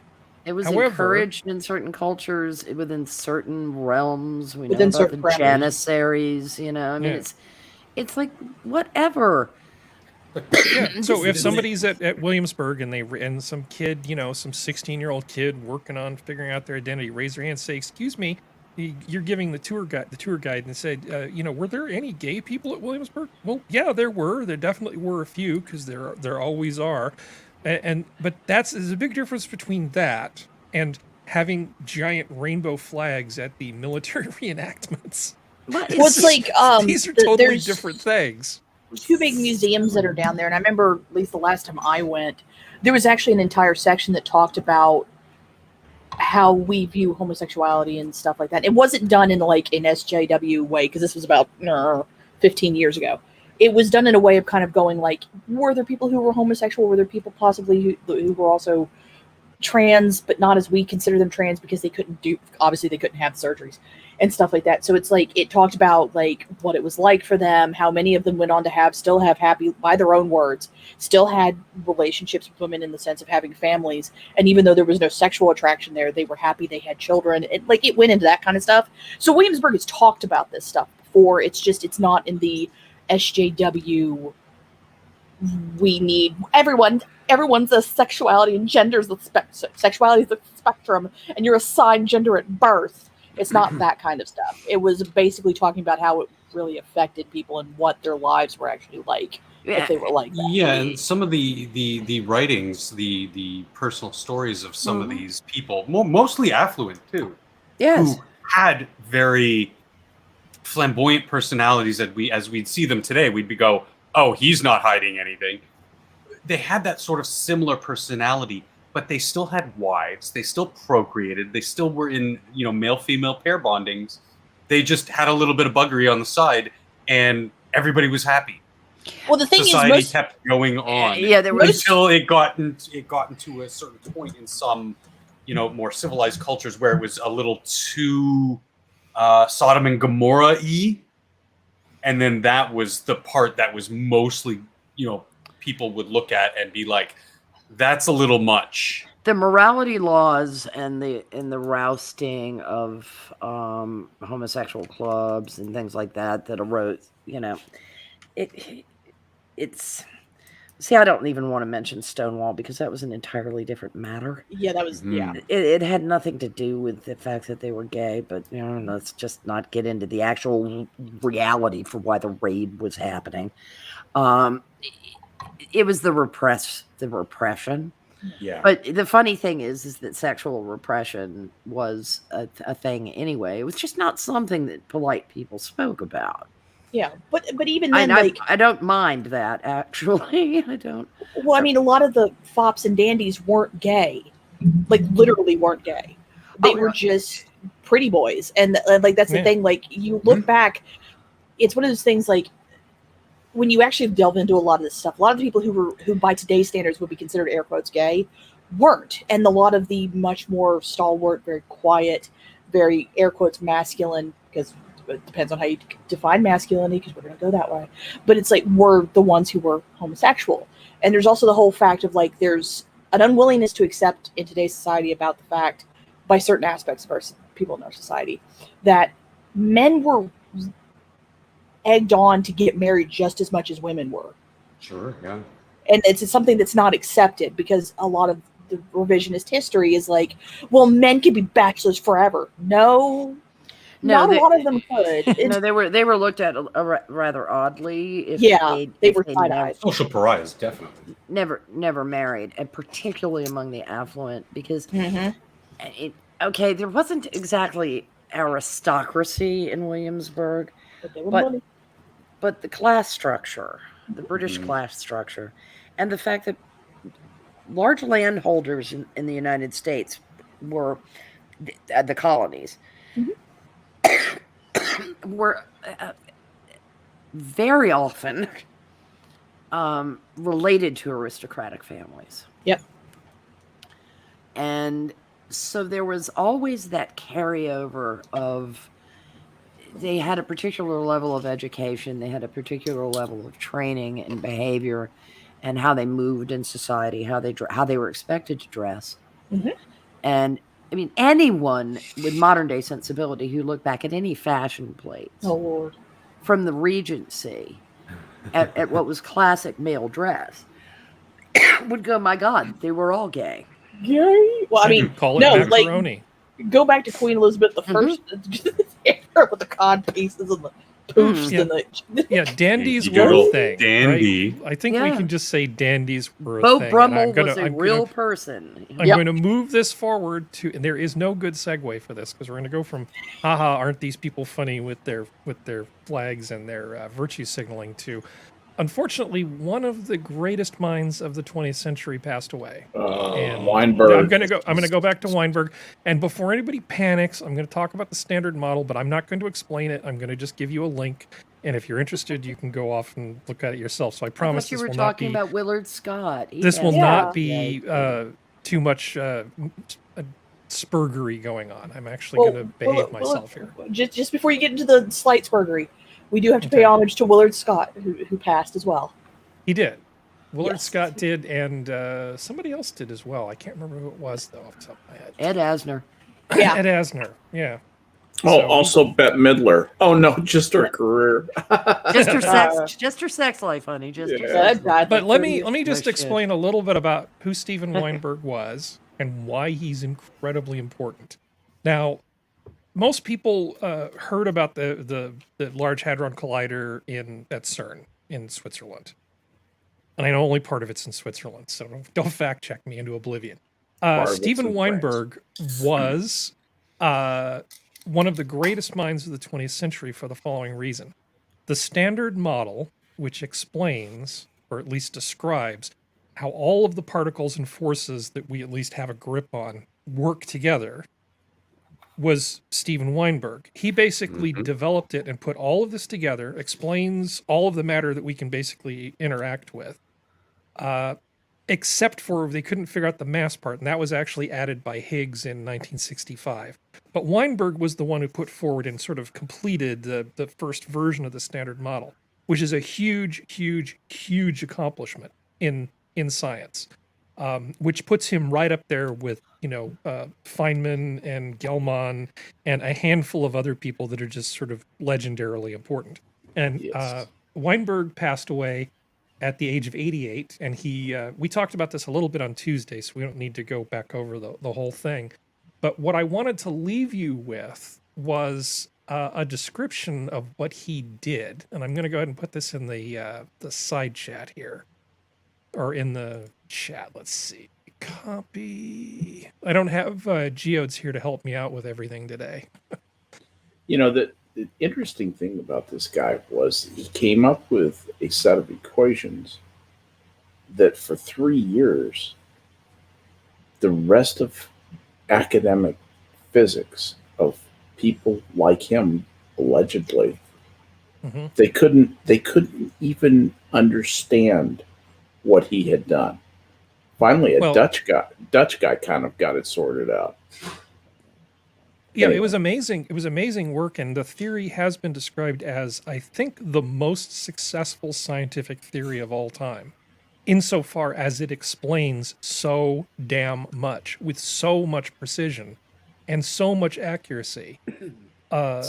And elegance It's a too. it's an absolutely elegant thing that he did. So the link I gave you to the YouTube thing is from the Royal Institute. It's really short. You don't have to watch the whole thing. Just get up to the point of the Higgs, but it'll give 12 you a minutes. pretty good idea of what's going on, and it'll do a much better job than we can do in the few minutes that we have. And to by talk the about way, here. it's University of Texas at Austin, just in case you Right. want to know. So Not Princeton, not Harvard, not Stanford. So yeah, we lost a really great guy. So just take a moment to look at that if you're interested. And somebody's got a LG washing machine back there. Okay, That's that mine. wasn't mine, It's but cool. That's do- mine. I do the love thing is, the I just little- know that smell. I know that. I love know the that sound. tune. I Yeah. love that tune. I saw this, and I got Nuclear got fusion excited. test recreates power of the sun in step toward energy revolution. I didn't want to get a total full-on Poindexter article going here, but let me just give you a little bit of this one. Like I said, we won't go on too long on this. For an almost imperceptible fraction of a second, on August 8th, massive lasers at a government facility in Northern California recreated the power of the sun in a tiny hotspot no wider than a human hair. The result is a significant step forward in the pursuit of nuclear fusion, a long sought after panacea for many energy and environmental challenges. And they're not wrong. This would solve pretty much everything.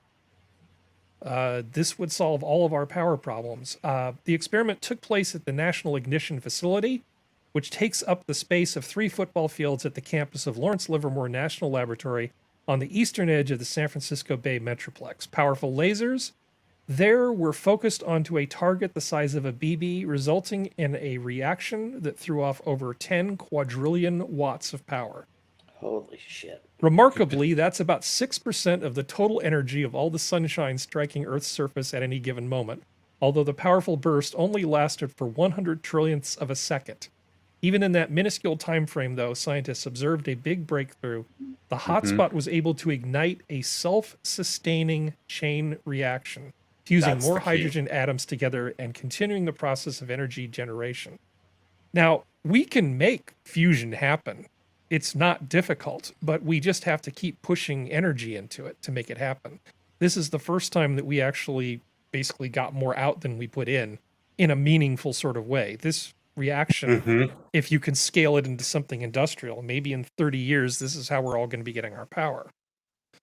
Yeah, could you just imagine? That would be insane. And even the applications outside of just energy generation, opening up a whole new avenue of technology, space travel. I'm going to say what I've been saying for 40 years now. Fusion is just 5 years away. Well, it got a little bit closer. Maybe it's only 4 years and 11 months From your away. lips to God's ear. You know, we can actually do just fine on fission for a few hundred years. But Yes. eventually, this is the thing we have to figure out how to do. And I'm not convinced that a giant 3 football field array of incredibly powerful and expensive lasers run by incredibly talented people who align them and do all the work on them is in any way a way that we're going to solve our power problems. No. But it does give us a thing that gives us just a little bit more understanding so we can make this into something real someday. Yeah, it's more than just another data point. It's kind of a yippee-i-o-ki-yay data point. It's a milestone, and it's an important milestone. I keep hoping they're going to come up with something much simpler, because there are different types of fusion reactors that people are working on. Some of them use magnetic fields to confine things. This one uses a bunch of just insanely large lasers, all pointing basically in a circle, pointing at something on the head of a pin. Like I said, this isn't really a practical application, but it is pretty significant that they managed to do it at all. Yeah, self-sustaining chain reaction is nothing we've ever even been able to see before. We've gotten we awfully can look at the close. sun and we theorize, but we've never been able to recreate a self-sustaining chain reaction of energy. Well, we on have our a own. pretty good idea that Yeah, that's sure, what the yeah, sun yeah. is doing. But yeah, on the scale of not the sun, yeah, this is this is So significant. crazy. It made me so happy to be like, oh, that's so cool.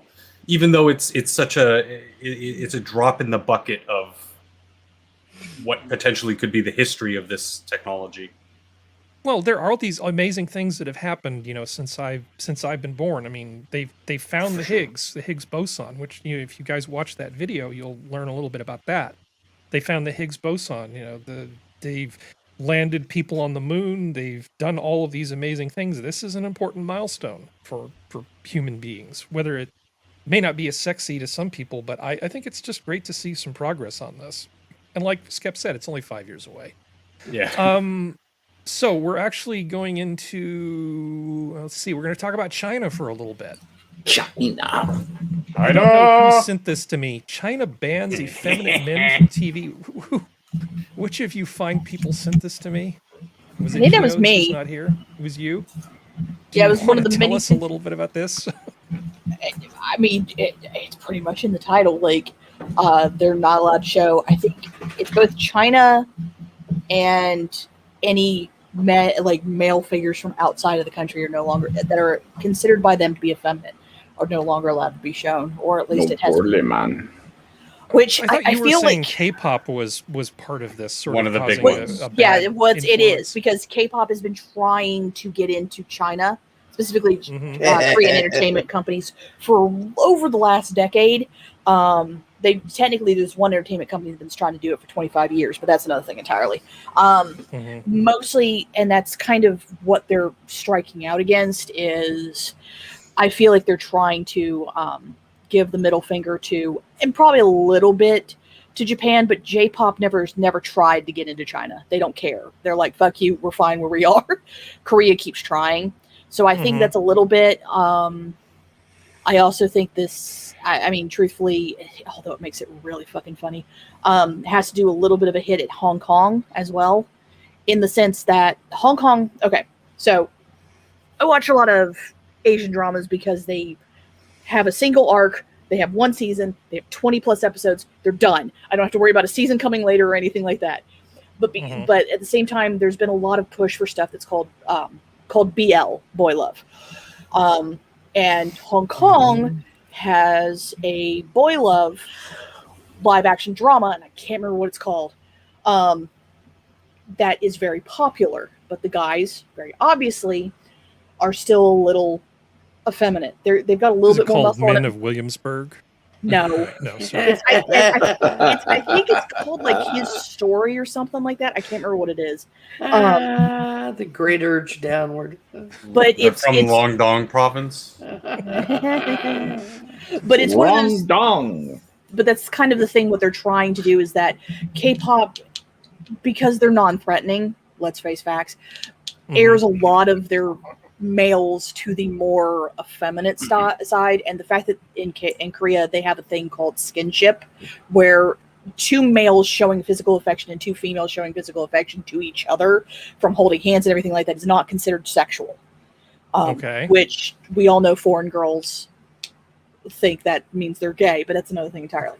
No, well, I can find pictures of George Bush Jr. Holding hands with Saudi sheiks and stuff. It's not that hard to I know, flip but those this things is up. I'm talking about the little bit more modern into the things, but this is basically them trying to control other markets, I feel like, and also trying to get their men to be a little bit more air quotes manly. Yeah. Between finish your thought. well, it's just like between the now, like apparently they've passed a new law where you can't have more than an hour of video games. I think a day. Three hours. 3 hours. 3 hours. A week. Under 18. It's 3 hours a week, and it's only up at most an hour a day. And I think it's Friday, Saturday, and Sunday. No school nights, kids. Yeah, Stay and in school. it's China basically trying to force their population to be America. Yeah. Well, there can be debate about the American thing, but yeah. but no, but that's the thing. It's like they're trying to they're going more and more the C word every single hour of every single day, if not as if they weren't already Well, beginning. they were already there. Yeah, but well, I mean, they're getting more authoritarian part of the communism than they were. Sure. I mean, these things have mostly been in place already. This is just another layer onto this particular cake.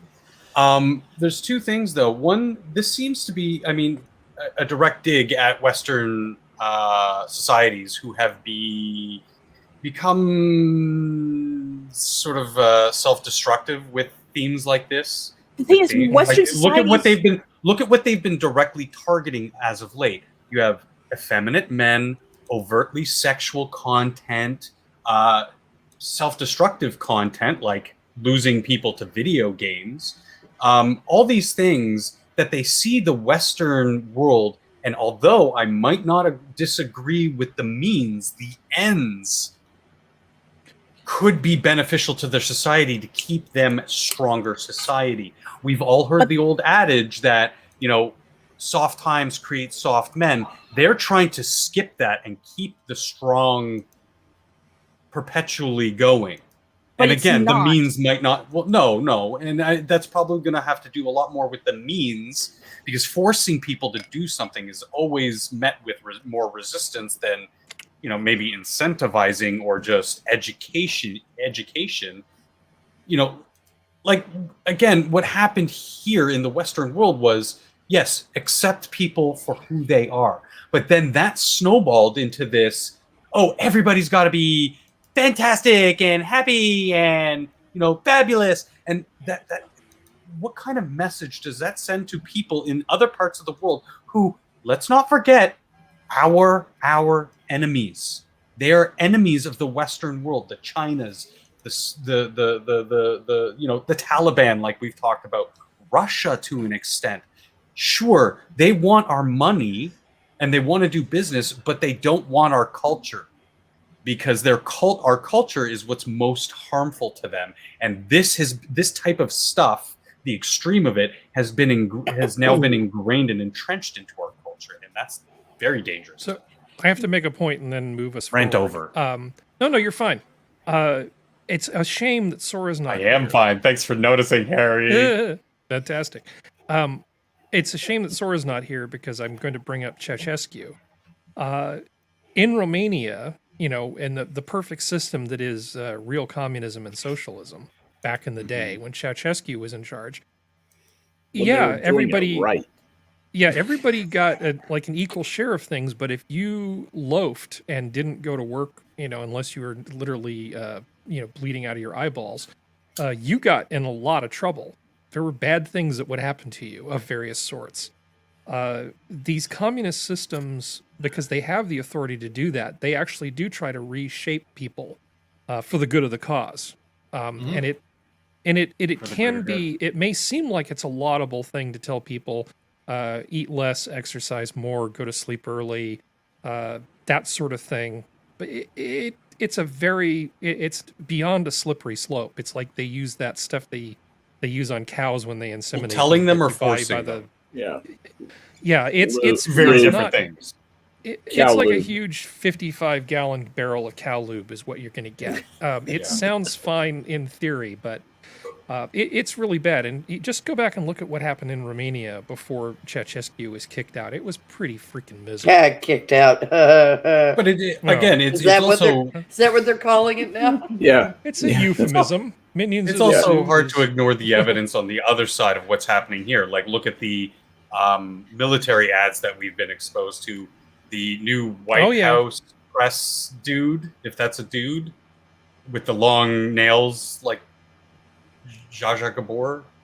That was a TikToker. Yeah, well, you're talking about TikToker. societal rot, and they're trying to do something about their societal rot. But at the barrel of a gun, as opposed to through education and, you know...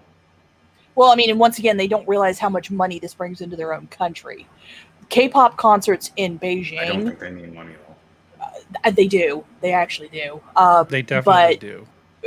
They're okay. So the Bird Nest Coliseum, the big one that was for the Olympics, That can, I believe it's a little, I think it's over, I think it can hold, I think it's like up there with the Japan Dome where it can like hold over 100,000. Mhm. There are K-pop bands that sell that out, and Japanese art and Chinese artists can't. Like, and that's the thing of, if they do this and actually hold to this, as in they're not trying to get country, K-pop or Korea or whatever, to bribe them, they're going to lose a lot of money, because one thing that has been proven by society over and over and over again, teenage girls and their money are soon parted. So it's one of those things where it's kind of like, this is, I understand what they're trying to do. Once again, I believe in helping people understand that it's not good, not doing it at the end of a gun, but this is going to be like everything, a lot of other things they've done, where it's going to shoot them in the foot, and it's going to be interesting to watch it explode. Seriously, their regime is total fucking degenerate trash. Like, not good. We have to talk about rockets now. So, I know. Let's see. So this is the next to the last article. China is aiming to develop miles-wide, ultra-large spacecraft. Okay, it's good to want things. How A new you gonna get it up 5-year there? plan, because this is what China specializes in, is successful 5-year plans. Oh, Highlights yeah. an urgent need to develop mega projects in space, such as human habitats and space-based solar power plants. Sure. Get it back down. Never mind. Sorry. I'm sorry. Yeah, so they've decided that this might be a great thing to do with all the money that they don't have right now, which is to They heard build us some talking giant about no hung honkin', low. some So they're giant compensating. honkin' spacecraft. And, there are all sorts of engineering challenges. I mean, this is an interesting thing. But if you think fusion is not 5 years away, this giant kilometer-long spacecraft, I know you saw Star Wars recently, and CGI is really convincing, but you're not going to build anything that size in space anytime soon. Mhm. For one thing is you actually kind of don't have any large boosters. Yes. So, going back to the thing. You're going to use a lot of fuel getting very little material into low Earth orbit. Mm-hmm. Yep. Yeah, because I'm looking I mean- at, here's the Long March rocket, which is one of the bigger ones that they have currently. It can lift 3,500 kilograms into low Earth orbit. Now, they are talking about building this thing in sections, and you're going to need to if that's the biggest rocket you've got, because good job, Sparky. I mean, they really don't have a heavy lifter. I mean, I'm going through this And then it list just starts here. turning into the US.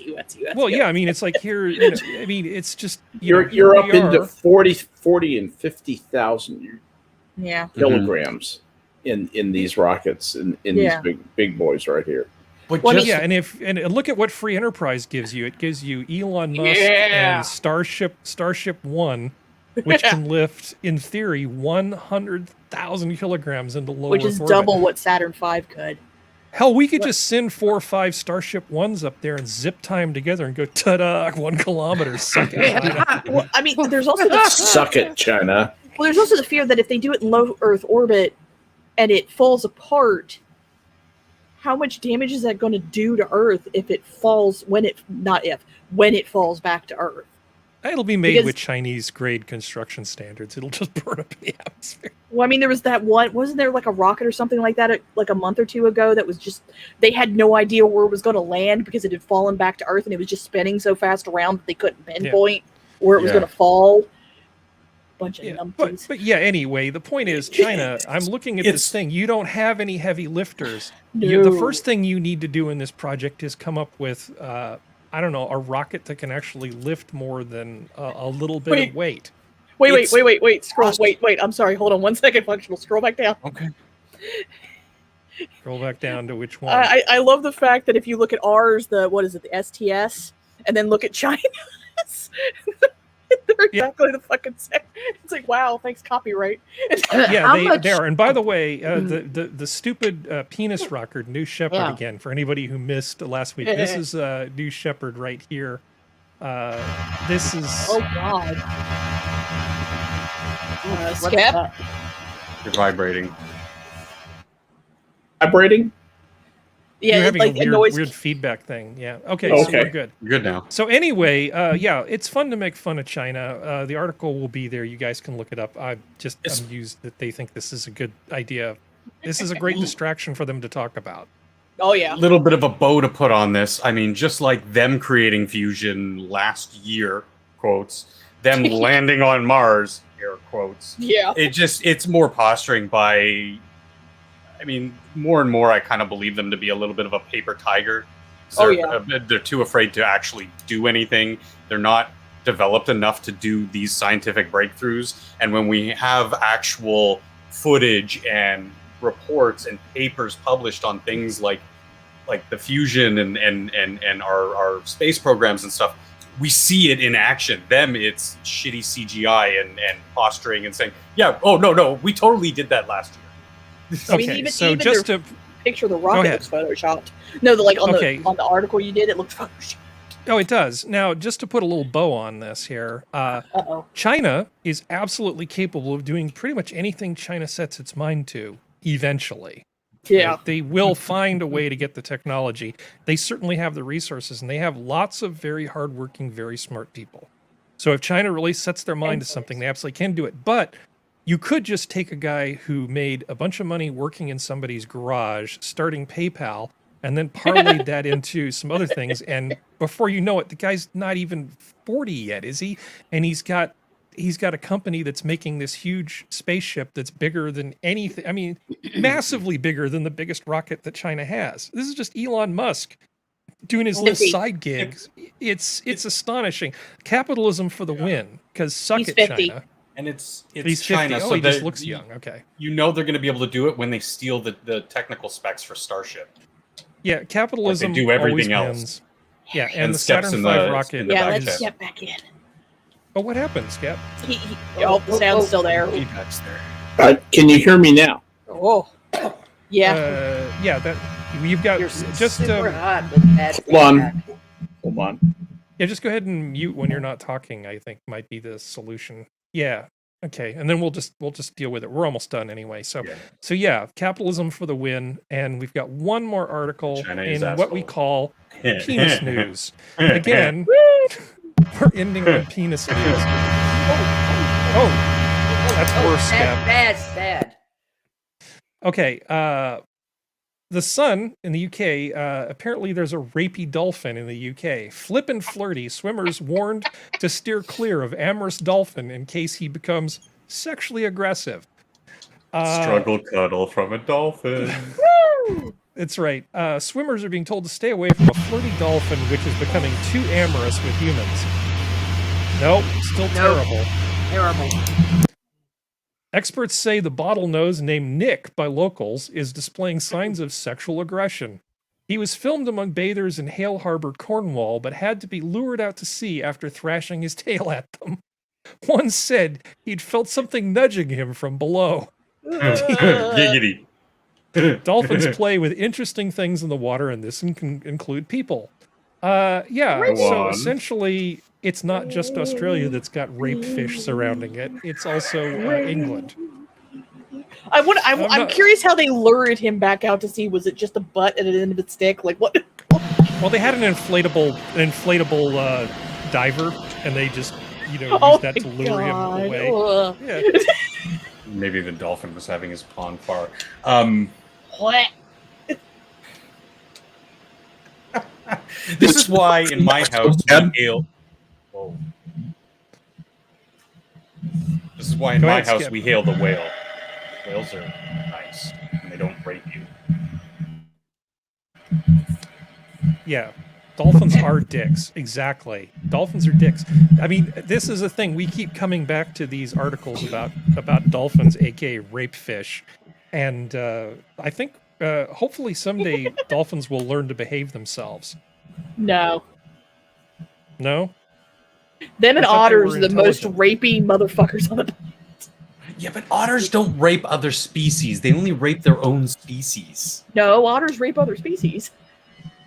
Like humans? I don't Not think so. humans, but they rape other animals. And this is the point where me as the host River wonders, what was otters I or thinking sea when I otters? put this Sea. article in the rotation? What did I think was going to happen in the chat? Yeah. I think we need to get Polly on here to explain his people then. Do you know the other Exactly. thing that river otters do, though, that's really kind of cute? They hold hands. No, they do a poop dance. Yeah, they do a little poop dance. River otters do not hold hands. Sea otters do because the Sea otters. river otters don't. River otters don't Have a really go chance on to their back. They On don't that really much. float away. They don't have a threat to float away to open, like big Yeah. open sea either. And become food for predators. They don't need to make an otter chain.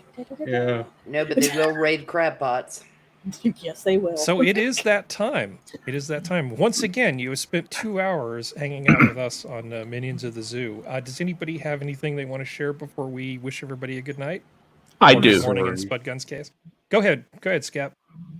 Okay, first of all, is this better? Much. Yes.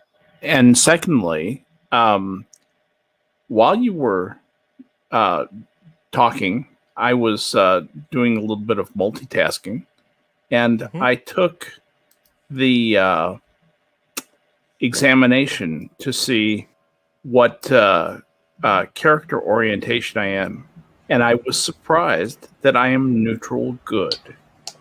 Okay. Well, I it's just- very libertarian of you.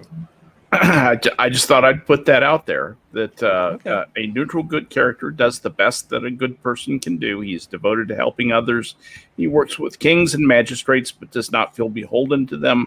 Neutral good is the best alignment you can be because it means doing what is good without bias for or against order. However, neutral good can be dangerous alignment when it advances mediocrity by limiting the actions of the truly capable. So there you go. So yeah. I misspoke when I said I thought I would be chaotic neutral, or No, lawful neutral, I think you said. Anyway, But Yeah, yes. because who needs the I'm neutral political good. alignment test? We really just want to know what your D&D alignment is. Honestly, Exactly. Exactly. this It tells me saves a so lot much more. time. yeah, It does. Yep. We need more of those kinds of things and cat pictures on the internet and Exactly. less divisive hatred. So we got three Okay, I'm gonna neutrals get and we to got work three on that. lawful. I feel disgusting. Well, even having anyway, said that. I'm going to thank my panel. I appreciate you being here, and thank you to chat. I appreciate you being there as well. I look forward to doing this again with you next week, and we do have some special projects. I think they're going to be a lot of fun. And with that, the zoo is closed. Good night, everybody. Good night, Bye. everybody. Woo!